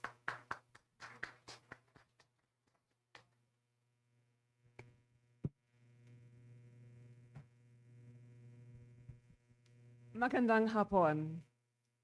It is my absolute pleasure to be here today to address such a distinguished audience. You all play a crucial role in protecting our marine environment and shaping the secure, stable, and prosperous region we want to live in. I am delighted that Australia is supporting today's event that once again showcases how marine policy, science, and international law converge to deliver on our shared ambition for a more responsible and sustainable stewardship of the world's oceans. It is an opportune moment to come together as the Philippines celebrates its Maritime and Archipelagic Awareness Month, and we celebrate World Maritime Day tomorrow. It has been a busy and productive year for our embassy as the relationship between Australia and the Philippines goes from strength to strength. Since the start of the year, we have had visits from the Foreign Minister, the Trade Minister, the Special Envoy for Southeast Asia, the Deputy Prime Minister twice, and just a few weeks ago, the Prime Minister, Anthony Albanese. This is only one measure of a relationship, but that tempo of high-level visits is almost unheard of and demonstrates just how important the Philippines is to Australia, both strategically and economically. During the Prime Minister's visit, he and President Marcos elevated our bilateral relationship to a strategic partnership. Announcing a formal strategic partnership is both a recognition of the degree of our strategic alignment and a declaration of intent to work closely together on a vast array of issues. Of course, front and center is our maritime partnership. At these kinds of events, I have spoken previously about how critical it is to Australia's national interest that we work closely with partners like the Philippines to promote international law as the foundation for how all states operate in the maritime domain. The South China Sea in particular is a vital waterway for the international community, and we want to see a peaceful region where international law is respected. Australia is concerned about recent destabilizing behavior that raises tensions in the South China Sea. But today, I also want to draw attention to something else I am proud of in Australia's maritime cooperation with the Philippines, and that is our holistic approach. International law, military cooperation, Coast Guard operations, trade routes, fishing, marine plastics, climate change, and coral reef restoration, all of these issues are interlinked. Both of our countries are committed to promoting a region where international law and sovereignty are respected. But we are also committed to protecting the marine environment, which is critical to supporting the lives and livelihoods of our two peoples. In this regard, I am delighted that both Australia and the Philippines recently signed the High Seas Biodiversity Treaty. This will help create marine protected areas to preserve our precious marine resources. And bilaterally, Australia has been working with the Philippines for years on a range of initiatives to protect our oceans, including cutting-edge scientific research to restore coral reefs, geospatial marine mapping, efforts to reduce marine plastics, and oil spill response and preparedness. I'm delighted that my colleague, Dr. Mike Fabini, could be here in person today to present on all the fantastic work he is doing with the Philippines to support best practice coral reef governance. Under our strategic partnership, marine environmental projects like the one Dr. Fabini is pursuing will only continue to grow. At this juncture, I would like to show you 3 short 1-minute videos that showcase 3 of our joint coral reef projects in the Philippines, in Pangasinan, Zambales, and Palawan. I was delighted to visit our coral restoration laboratory in Bolinao and coral reef restoration site in the 100 Islands National Park in Pangasinan earlier this year. This is one of my favorite projects. Australian and Filipino scientists are working together to develop an innovative coral reproduction technique that is showing extraordinary results. Large areas of coral reef have been restored. They have the potential to be more climate resilient, and we are seeing fish returning to areas where former reef systems had died. The research is taking place in the Philippines, but the technology is already being employed back on the Great Barrier Reef in Australia. It's a fantastic story of partnership. So videos, please.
Thanks for watching. I hope you could all see the subtitles.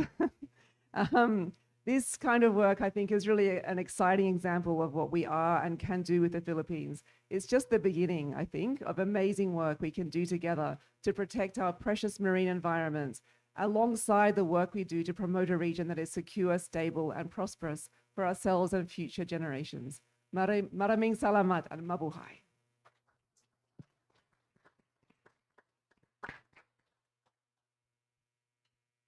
Thank you, Dr. Moya Colette. And before we leave, we would like to ask all of the speakers to please come up front, and we will have pictures taken as well. And we would also like to ask our president to come up on stage.